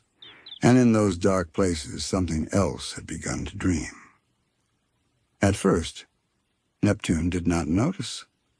He walked among his people, listening to their songs and stories, watching them drift in serene contentment. The reefs were bright again, and even the trenches had begun to pulse faintly with light. But he felt a strange unease he couldn't name. An echo in the water, a quiet tremor in the currents. It was subtle at first. A current that moved against the tide. A flicker of light that dimmed too quickly. A whale song that ended not with harmony, but with silence. Then came the dream. That night, as Neptune slept upon the coral throne, he felt a current colder than any he had ever known slip through his chamber. It wrapped around him like a whisper and drew him into sleep so deep even the dream tide could not follow. He found himself standing in a vast, empty sea. No moon above, no light below, just darkness so deep it felt alive. His trident glowed faintly, casting a small circle of silver around him. But the rest of the world was nothing but black water. "Who wakes within my stillness?" came a voice. It wasn't spoken. It pressed against him, vibrating through the water and into his chest. He raised his trident, its glow steady but pale. "I am Neptune, keeper of the dream tide, king of the seven currents." The darkness rippled, and then it laughed. "Keeper of dreams? Oh, you have given the sea the power to remember. But what of the memories that should never have been awakened?" The voice came from everywhere and nowhere, rolling like thunder through water. Neptune stood firm. "There is no memory unworthy of remembrance. The ocean carries all that was and all that will be. Then it carries me, too." From the black water ahead, something began to move. At first it looked like a shadow made solid, a wave of darkness that glided with the slow, heavy grace.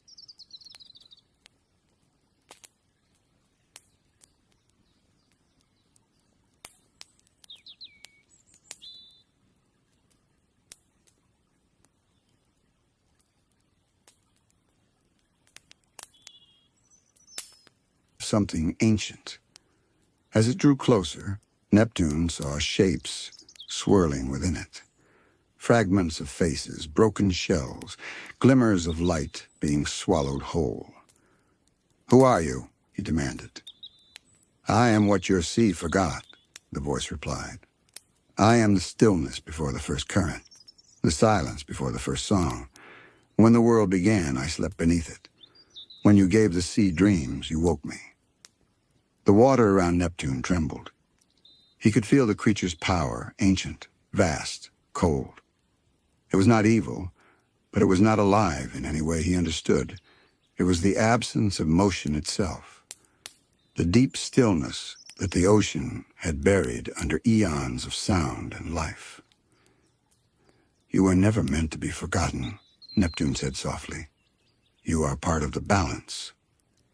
The shadow's form rippled again. "Balance? You speak of balance while your light drowns the depths. You gave the sea feeling, but not all feeling can live in light." Its words struck him like a current. He realized then what the dream tide had done. In bringing dreams to the ocean, he had awakened everything that slept, including the silence itself. The shadow circled him slowly, its voice low and cold. "The sea must breathe, yes, but when it exhales, the storm comes. You would not let it rest. You gave it yearning, and yearning brings pain." Neptune tightened his grip on the trident. "You speak as though the sea cannot hold both. It can. It must." The shadow's laughter rolled again, deeper now. "Then let us see if it can endure the storm that comes from its own heart." The darkness surged toward him. The dream shattered. Neptune awoke, his chest heaving, water swirling violently through his chamber. The coral lights flickered and dimmed, and a low hum filled the ocean, a vibration that ran through every current like a heartbeat out of rhythm. Outside, the sea had changed. The dream-tide's silver glow had turned darker, almost gray. The water felt heavier, thicker, and the gentle movements of fish and coral seemed sluggish. From far off, thunder rumbled, not from the surface, but from beneath. Lyra appeared beside him, her eyes wide. "My king." Something is wrong with the current. The dream tide, it's twisting. The light flows backward now. Neptune looked out through the great shell window. In the distance, he could see it. Vast spirals forming in the open sea, not of water, but of light and shadow spinning together. The dreams had begun to tangle. "The tempest has begun," he whispered.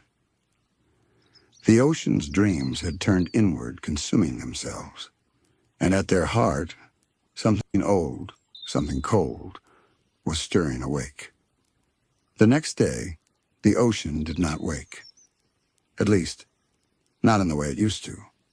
The reefs that once shimmered in dawn light now flickered dimly, as though caught between sleep and waking. Schools of fish drifted without purpose, moving in circles that never seemed to end. The great kelp forests bowed low, their fronds heavy and slow, as if weighed down by invisible tides. And above them all, the dream tide pulsed irregularly, light swelling and fading like a breath caught in fear. Neptune stood upon the coral balcony of his palace, trident gripped tightly, eyes scanning the shifting water. The stillness disturbed him more than any storm. He could feel the ocean's heartbeat stutter beneath him. Every current, every pulse of life, seemed to bend under a heavy pressure, a sorrow that had no name. Lyra approached quietly beside him, her voice hushed. "It's spreading, my king. The shadow currents have reached the edge of the western reef. Even the turtles are refusing to cross." Neptune nodded slowly, his gaze distant. "The silence beneath the sea has awoken. It calls itself the still deep. It is what existed before the sea's first dream." Lyra shivered. "And it's angry?" "Not angry," Neptune said softly. "Empty. It seeks to return all things to stillness, to what it was before motion, before sound, before life." He turned from the balcony, the trident's glow dimming. "We brought dreams to the sea, Lyra, but dreams cannot exist without nightmares. I should have known." As he spoke, the ocean beyond groaned, a deep, resonant tone that made the coral palace tremble. The floor beneath them shifted as a wave of pressure swept through the water. Through the great shell windows they saw it, a vast vortex opening in the distance, its center pitch black, spiraling endlessly downward. The dream-tide light poured toward it like rivers being devoured. Lyra gasped. "The dreams! They're being pulled under!" Neptune raised his trident, summoning a surge of light that pushed against the dark current. For a moment, the pull weakened, but then the darkness deepened, swallowing his light whole. The power recoiled, and Neptune staggered back, the trident humming angrily in his grip. "It's too strong," he murmured. "It's feeding on the dream tide itself." He turned to Lyra, his expression grim. "Gather the sirens, the shell whisperers, the tide callers, anyone who can still hear the ocean's voice.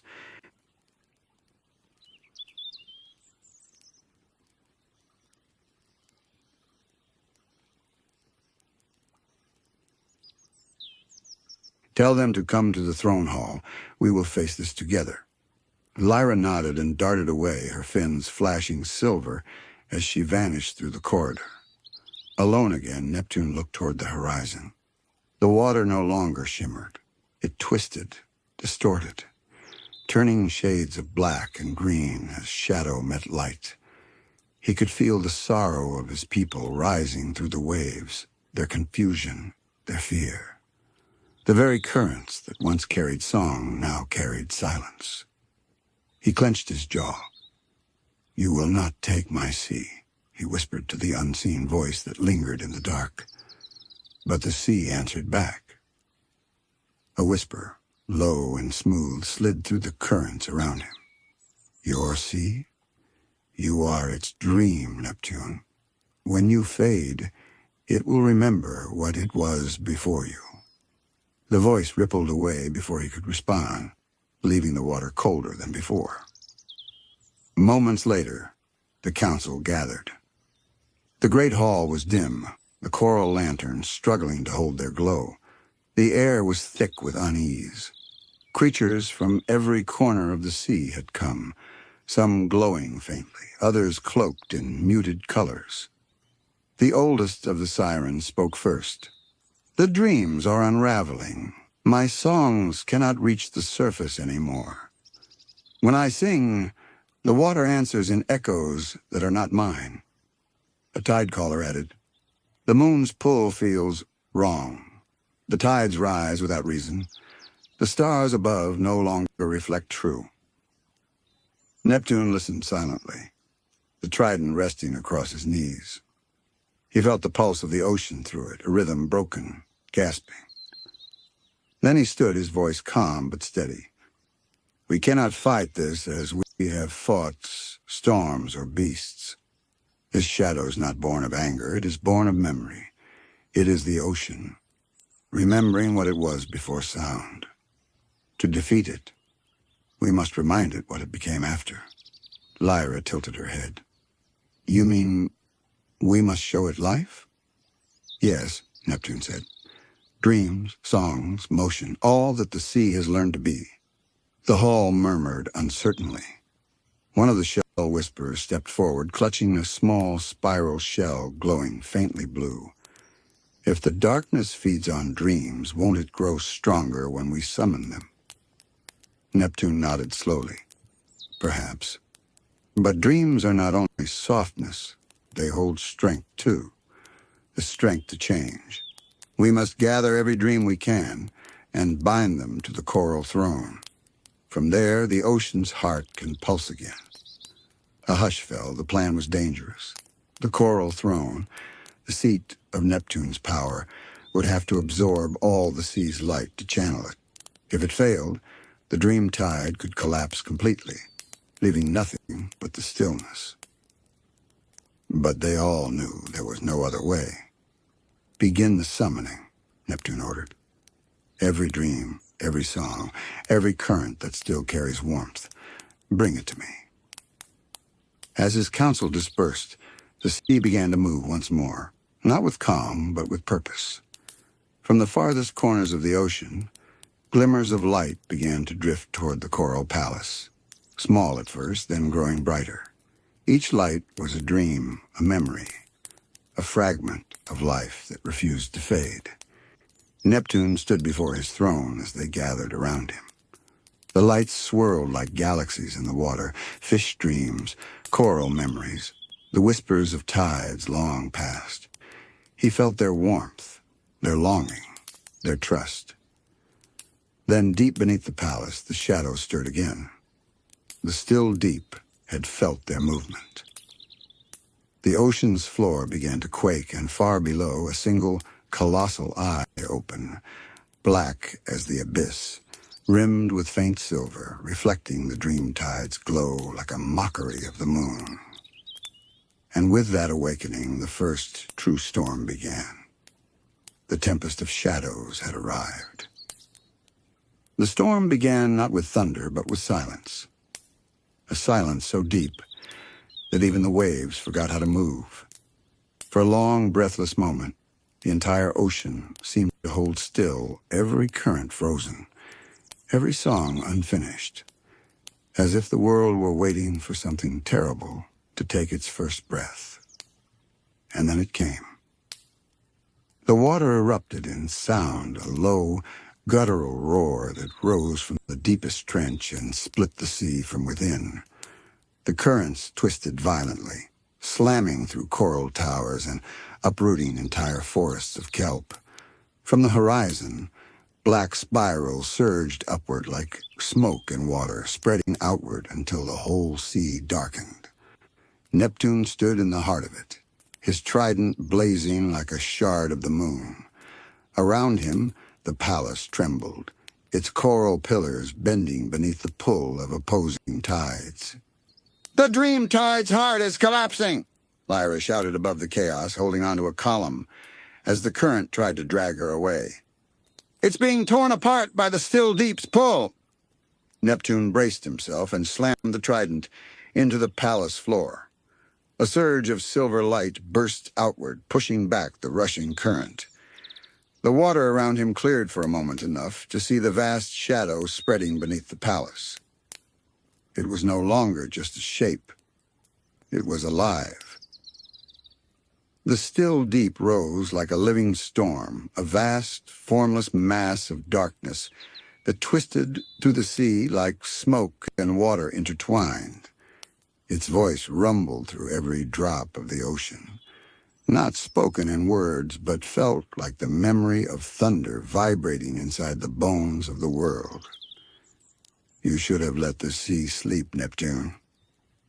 Neptune's voice was steady, though the pressure around him grew unbearable. "The sea does not sleep forever. It dreams, it breathes, it lives. That is its truth." "Truth?" The voice coiled around him, deep and endless. "Truth is stillness. Truth is the quiet before the first current moved. You gave it motion. You gave it pain." As the shadow surged upward, the ocean itself began to turn against Neptune. The very currents that once carried his power twisted in confusion.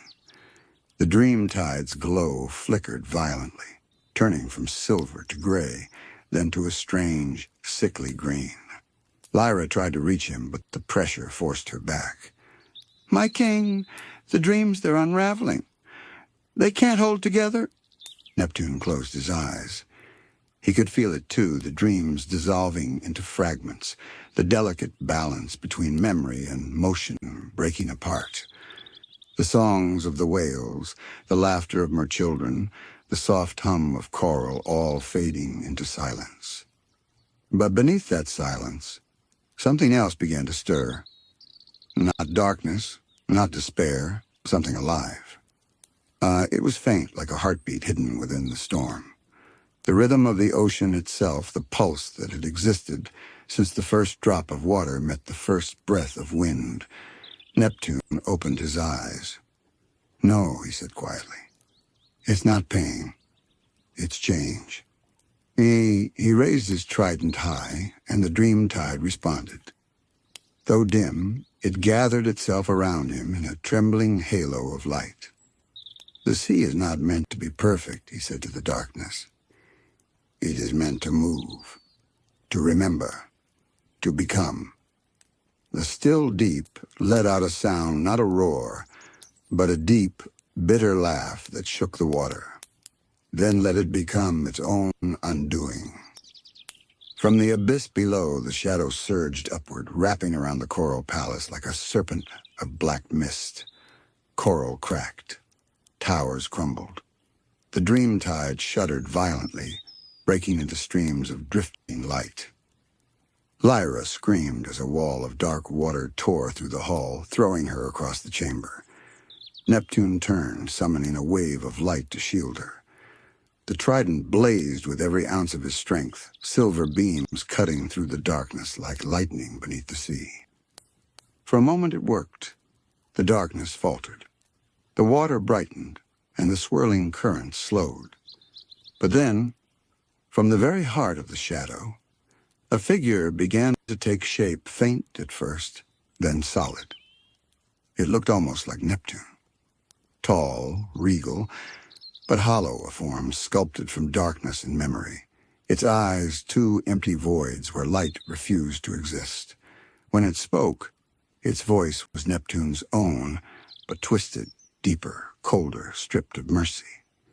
"You made me when you dreamed of control," it said. "You cannot command what you do not understand." Neptune's heart pounded. "You are no king. You are what I left behind." "I am what you denied," the shadow replied, stepping closer, its form shimmering like smoke in water. The stillness, the silence, the peace the sea once had before your dreams filled it with longing. Their tridents clashed light against shadow, and the sea itself trembled at the impact. Waves of energy tore through the depths, scattering schools of glowing fish and cracking the ocean floor. The entire kingdom watched from afar, caught between awe and terror. Each strike between them sent spirals of currents spinning outward, one of silver, one of black. The water around them became a storm of opposites, light trying to mend what shadow sought to break. The two forces pushed against each other until neither could advance. Neptune's grip tightened on his trident. "You are not peace," he growled. "You are emptiness. Peace grows from understanding, not from ending." The shadow smiled, faint and cruel. "Then drown in your understanding." The dark trident struck, first shattering a coral pillar and sending shards spiraling through the current. Neptune countered, his light surging brighter than before. The two collided again, and the sea itself seemed to bend inward, the dream tide's glow exploding outward in a burst of silver and shadow. For a brief instant, everything went white. Then stillness. When Neptune opened his eyes, he was no longer in the palace. He was suspended in an endless expanse of gray water, the world between dreaming and waking. The shadow stood across from him, its form flickering in and out of shape. "This is the heart of the sea," it whispered, "where the first silence was born." Neptune looked around. The water here didn't move. It hung, eternal and cold. No light, no sound, only memory. But memory, he realized, was alive, and he would use it. The water hung still, a vast ocean of memory, where every motion seemed trapped in glass. Neptune could feel the weight of the silence pressing against his chest, heavy and endless. Here, even the pulse of the dream tide was gone. Time itself had stopped breathing. Across from him, the shadow, his reflection of stillness, hovered in perfect calm. Its voice came as a whisper, though it filled every corner of the sea. "Here there is no current to betray you, no dream to scatter your will, only truth. The truth that you cannot save what was never meant to change." Neptune's trident dimmed, its glow reduced to a faint shimmer. For a moment he said nothing. The silence was complete, and in it he could hear something faint, the memory of his first breath as king, the sound of the sea before he wore the crown. He remembered the stillness then, not as a void, but as a beginning, the quiet that came before the song. His eyes opened slowly. "You mistake silence for peace," he said, voice calm but resolute. "Silence is not peace. It is the space where peace must begin." The shadow tilted its head. "And yet you filled that space until nothing could rest. You built tides where there were none, voices where there was quiet. You turned the sea restless with dreams it cannot fulfill." Neptune raised the trident once more, the glow flickering like a heartbeat. "Restlessness is not a curse, it is life. The ocean moves because it feels, it aches, it yearns, it changes. That is what makes it beautiful." The shadow's form rippled, its voice low and heavy. "Beauty fades, stillness endures." Then, without warning, the still ocean cracked. The silence split like glass under pressure, and a surge of shadow and light erupted from beneath them. The gray world shattered, flooding with motion again, currents swirling, colors flashing like lightning through water. Neptune and his reflection spun apart, caught in a storm that was both dream and memory. He could see flashes within the torrent. The coral palaces, the sleeping creatures, the drifting lights of the dream tide, all caught between fading and rebirth. The shadow fought to consume it all, dragging the light down into the still depths. But Neptune could feel something stronger beneath it all, the pulse of the sea itself. The same heartbeat he had heard in the chaos of the storm. He reached out, eyes glowing with resolve. Then let the ocean choose. He drove the trident into the heart of the current. Light exploded through the sea, not a sharp, blinding light, but a deep, living glow that pulsed in rhythm with the tides. The dream tide answered, surging back through every corner of the ocean. It illuminated the shadow from within, revealing not an enemy, but the outline of what it had once been, the quiet heart of the sea itself. The shadow screamed, not in rage, but in pain, its voice 1,000 currents colliding. "You cannot destroy me. I am what lies beneath your every motion. I am the silence that waits when you are gone." Neptune's voice was steady. "Then remain, but as balance, not as ruler." The trident flared again, and Neptune poured every dream, every song, every piece of the ocean's memory into the light. Around him, the dream tide flowed faster, wrapping around the shadow like silver chains of current. The darkness twisted, writhed, and then softened. The swirling storm slowed. The light spread outward, steady and calm. The shadow's form faded into a gentle mist, dissolving into the surrounding water until all that remained was the quiet echo of its final words. "All tides return to stillness, even you." Then silence again, but a living silence this time. The kind that came after a storm's end, when the water holds its breath before sighing. Neptune fell to his knees, exhausted. His trident floated beside him, its light dim but steady. The water around him shimmered faintly, rippling with the first true calm since the tempest began. He closed his eyes and listened. The heartbeat of the sea had returned slow, deep, peaceful.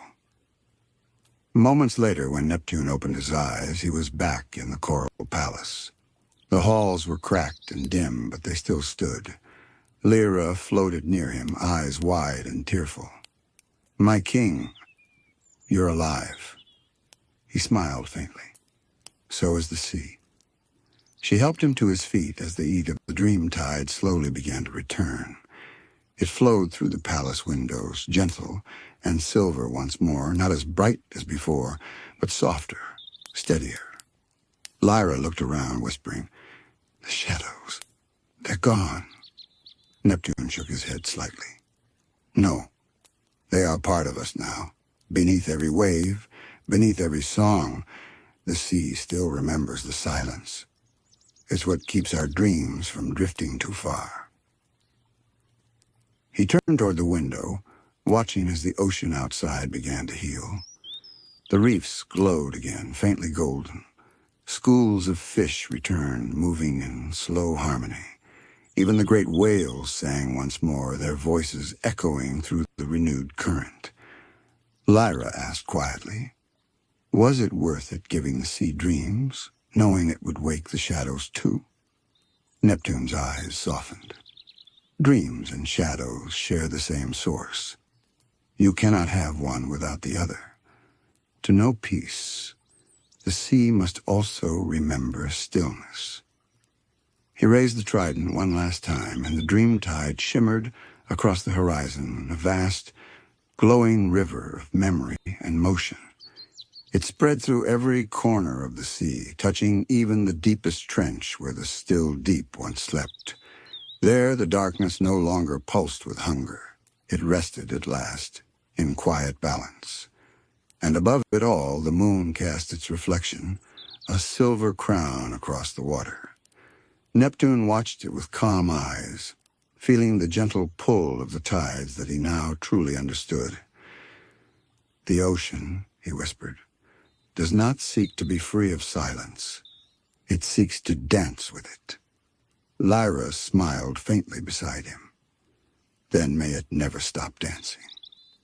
The two stood together as the dream tide glowed brighter, washing over the sea like dawn breaking beneath the waves. The tempest had ended, but in its wake, something deeper had been born, not just peace, but understanding. The sea would never be the same again. It was alive, fully, finally, beautifully alive. And in the endless hush that followed, the ocean breathed in and out, carrying both light and shadow in perfect harmony. When the Tempest of Shadows faded, the sea seemed to sigh. The furious winds that had once torn through coral and current now drifted into gentleness, and the dream tide, once broken, then reborn, began to flow in slow silver ribbons across the ocean's heart.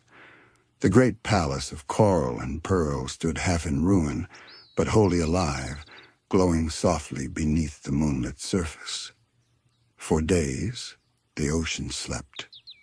No creature stirred beyond what was necessary. The whales hummed softly to one another, their songs now deep and careful, as though afraid to disturb the still peace that had fallen across the sea. The jellyfish drifted slower than ever, their lights no longer wild bursts of color, but warm, rhythmic pulses, keeping time with the sea's quiet breathing. Neptune walked among it all in silence. His trident had dimmed since the battle, its brilliance replaced with a calmer glow, one that pulsed like the dream tide itself. Every step he took stirred faint ripples of silver light, which spread outward, brushing the coral, the sand, and the creatures resting nearby. Lyra followed at a distance, watching as he touched the water, his expression distant. "The sea feels different," she said softly, "as if it's thinking." Neptune nodded.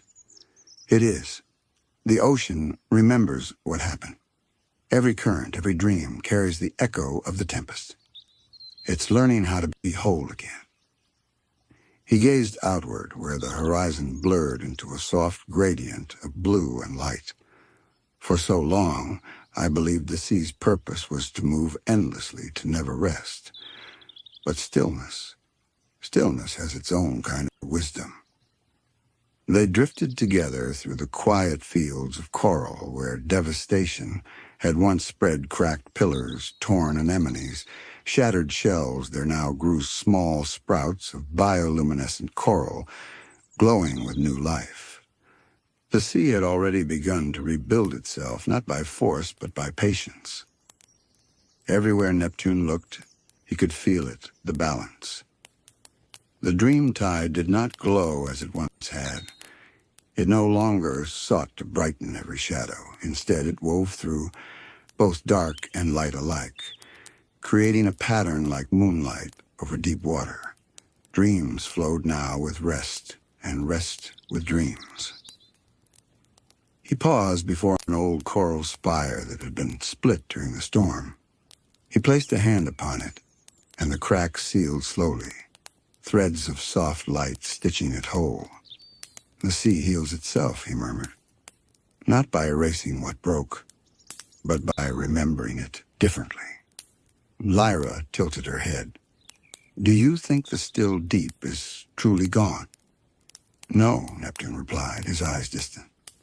It sleeps beneath us, as it always has. But it's not our enemy anymore. It's the sea's memory, its reminder to breathe, to pause, to be. They continued through the quiet expanse.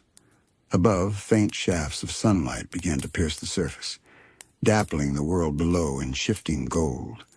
Fish returned to their patterns, weaving between the corals like thoughts returning after a long silence. It felt as though the sea itself had learned to meditate. For the first time in what felt like ages, Neptune returned to the coral throne. It stood where it always had, though cracked and dimmed. It still pulsed faintly with light. He ran his hand along its smooth edge. The throne no longer felt like a seat of command. It felt alive, as if it too had endured the storm and found something within itself. When he sat, the water around him rippled, carrying a soft tone through the hall. Lyra took her place beside him, though her eyes were uncertain. The sea will look to you again, she said. It always has. But will you rule it as before? Neptune looked up toward the surface, where the faint shimmer of the moon mingled with the new day's light. No, not as before. He turned his trident, letting its tip rest lightly against the floor. I ruled to protect. I dreamed to create, but I did not listen. Now the ocean must rule itself through rhythm, not command. My duty is no longer to lead it, but to keep its balance. Lyra's expression softened. A guardian, not a king. Neptune smiled faintly. Perhaps both in their way. The coral palace grew quiet around them, filled only with the hum of distant currents.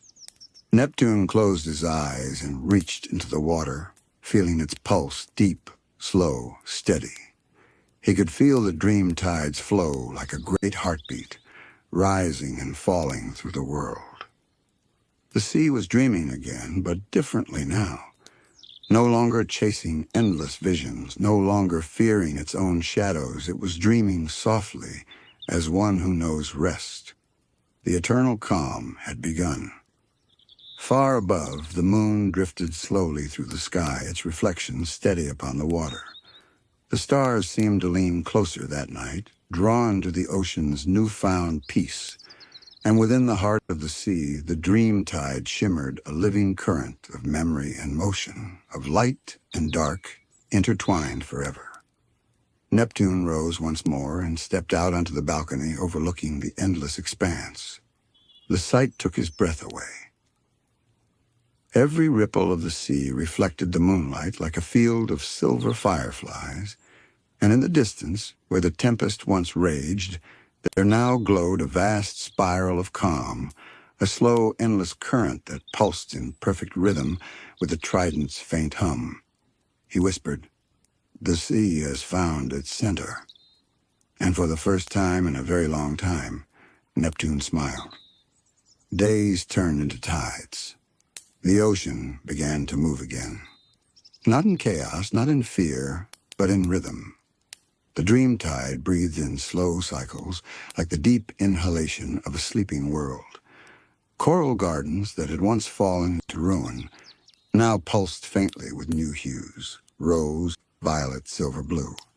Schools of fish glided through them, their movement careful and unhurried, as though they too sensed that something fragile and sacred had been restored. The coral throne, once a beacon of Neptune's authority, had become something gentler, a resting place rather than a seat of rule. Each morning, Neptune walked the coral paths barefoot, feeling the soft current brush against his skin. He carried his trident lightly, no longer as a weapon or symbol, but as a tuning fork, something that kept the rhythm of the world steady. He began to hear the ocean differently. The currents that once sounded like words now sang in layers, deep hums, and high whispers woven together. The whales' songs had changed too. They no longer carried the heavy tones of mourning, but slow, thoughtful melodies that echoed through the valleys of the sea. The sound reached every corner, from the darkest trenches to the shallow sands, and even the smallest creatures paused to listen. Lyra had become his closest companion through the rebuilding. Together they wandered across the vast expanse, visiting the scarred places left behind by the Tempest. Each one bore its own quiet transformation. Where lightning had struck the coral cliffs, now grew crystalline structures that caught and refracted light, forming endless rainbows beneath the waves. Where sand had been scorched into glass, new gardens had emerged, shimmering with translucent seaweed that danced in harmony with the current. The ocean was not trying to erase its scars, it was learning to live with them. One night, Neptune and Lyra swam to the edge of the dream tide, where the current curved softly into the horizon. Above them, the moon was whole again, full and glowing.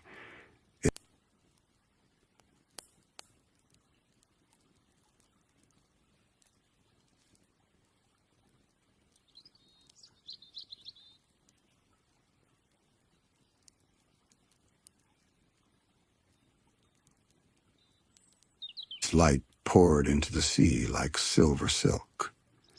"Do you think the sea dreams of us?" Lyra asked after a long silence. Neptune looked up, his eyes tracing the light across the water's surface. "No," he said softly. "I think we are its dreams." Lyra tilted her head, her coral hair drifting like threads of red current. "Its dreams?" "Yes. Every creature, every ripple, every moment of choice we are what the ocean imagines when it rests. And when it forgets to dream, it becomes restless. The storms, the silence, those are its pauses." Lyra's eyes softened. "Then what are you?" Neptune smiled faintly. "Perhaps its reflection." They floated there in the quiet glow, surrounded by the hum of life returning.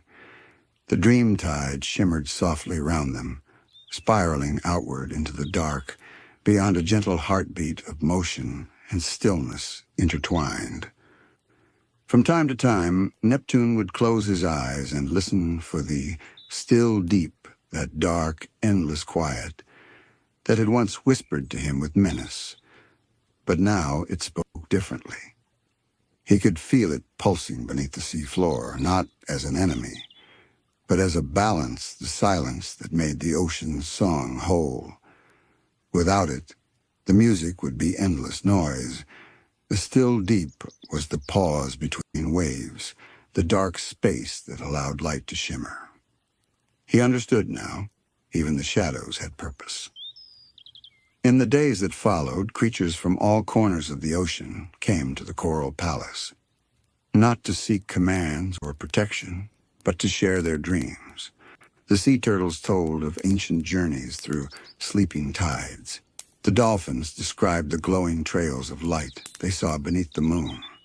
Even the smallest plankton shimmered with tiny pulses of dream energy, adding their soft flickers to the sea's grand design. Neptune listened to them all. Each story was another note in the ocean's song, a piece of the eternal calm finding its place. He realized that his power had never truly been about control or command. It was about listening deeply enough to understand the sea's rhythm and helping it find harmony again whenever it strayed. One morning, Lyra found him sitting upon the highest coral spire, watching the surface far above. The light filtered down through the water, breaking into countless silver shards. "You've been quiet," she said softly.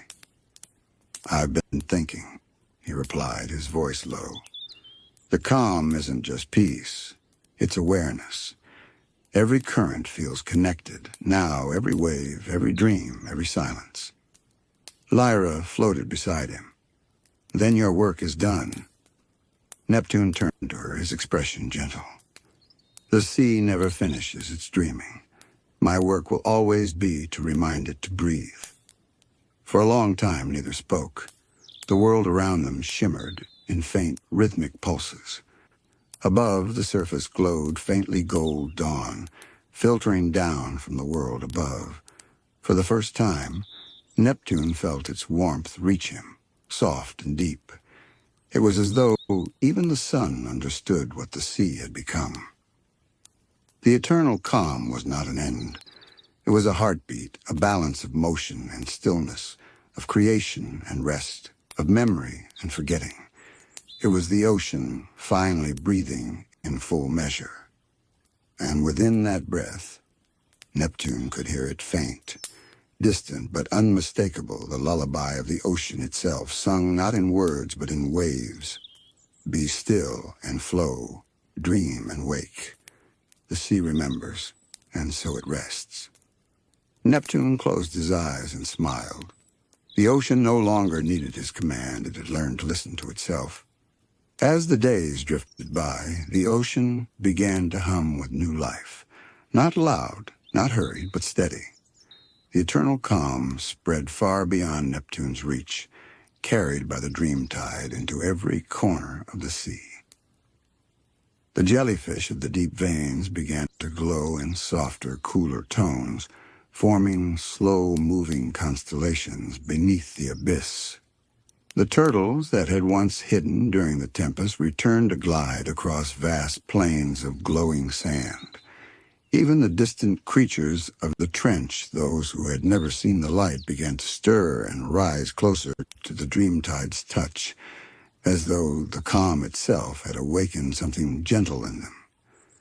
The ocean was no longer divided by fear or power. It breathed as one.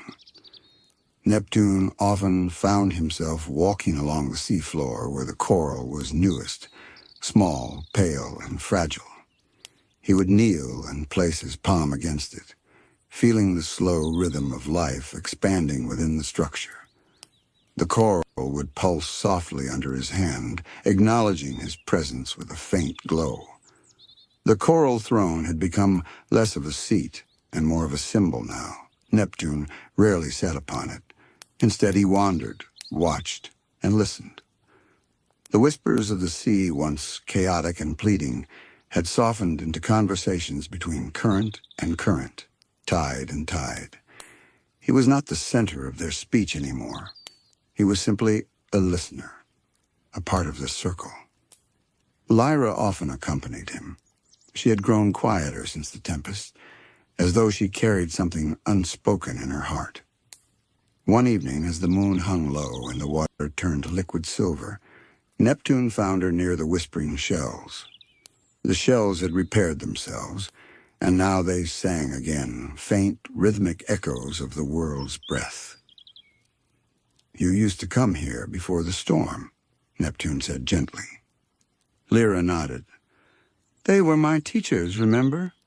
They told me stories before I ever met you. I used to think they spoke only of the past, but now—" She trailed her fingers over a shell, and a soft tone rippled outward. "Now they speak of peace."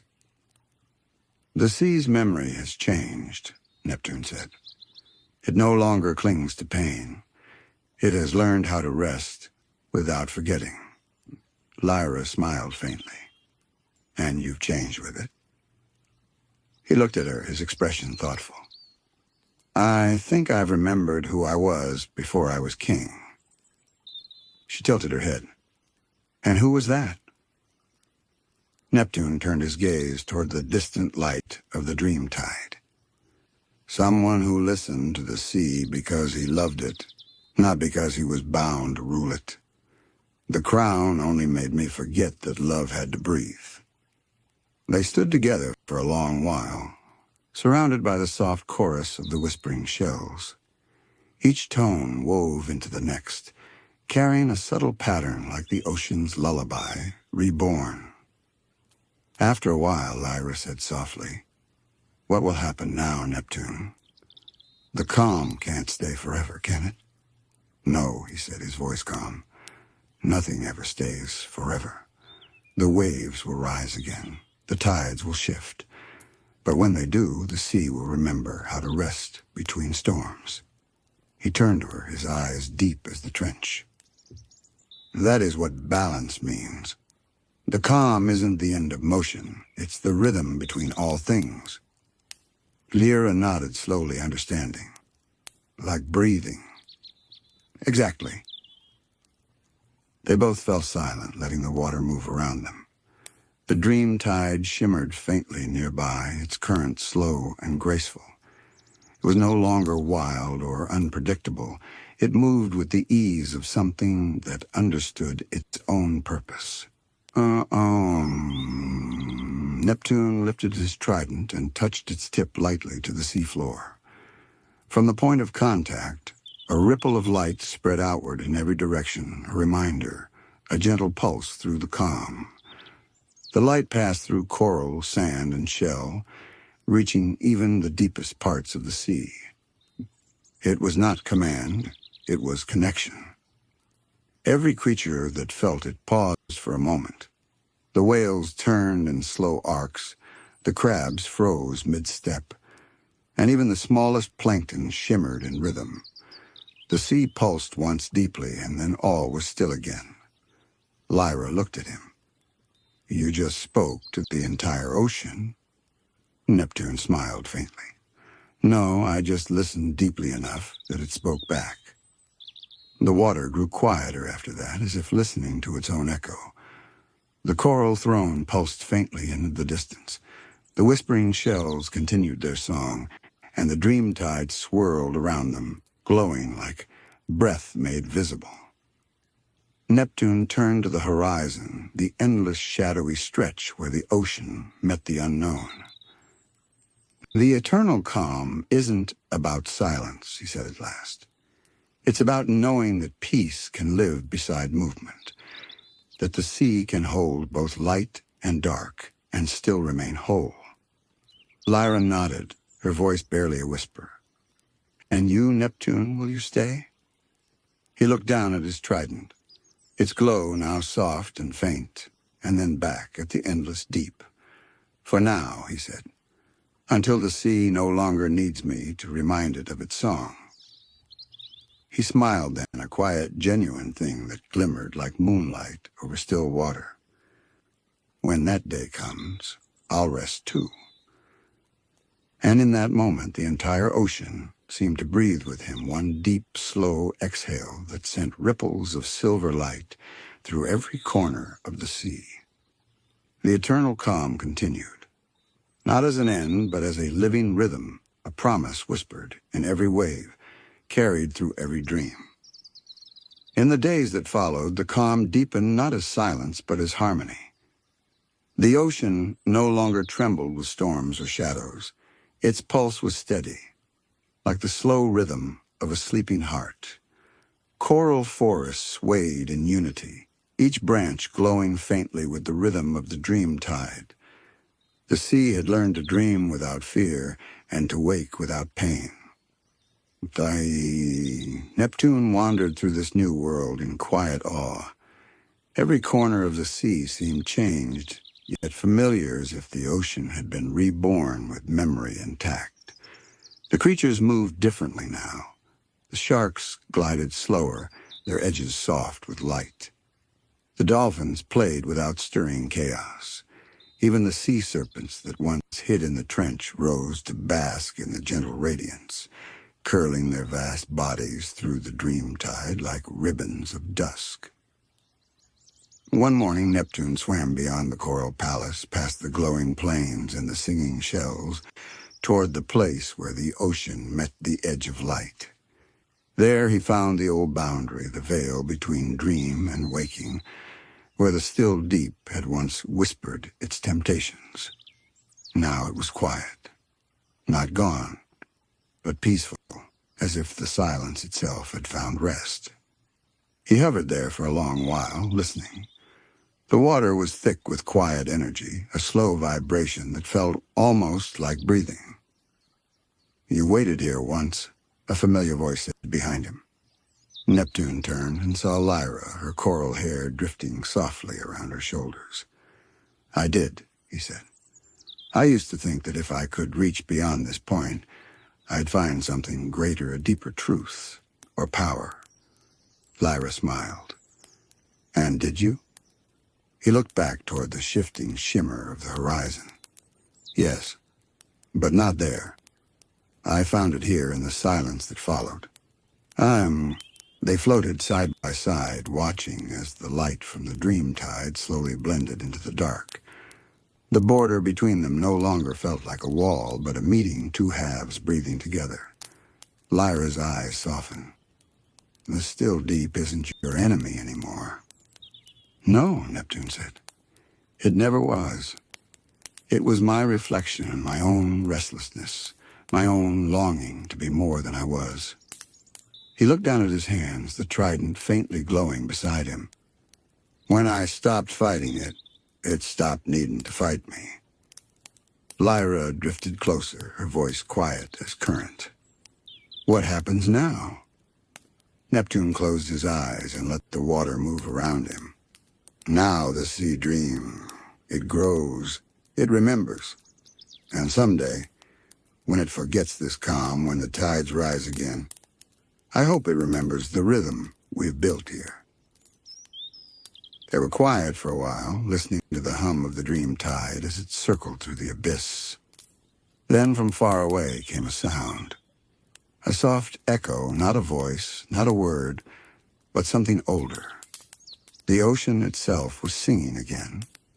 The melody wound through the depths like a lullaby, made of countless whispers woven together. The sound was full, not sorrowful or joyous, but whole. Lyra looked toward Neptune.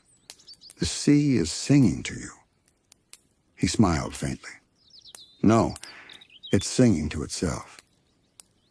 The moonlight filtered through the surface, reaching them in shimmering threads. Neptune raised his trident one last time.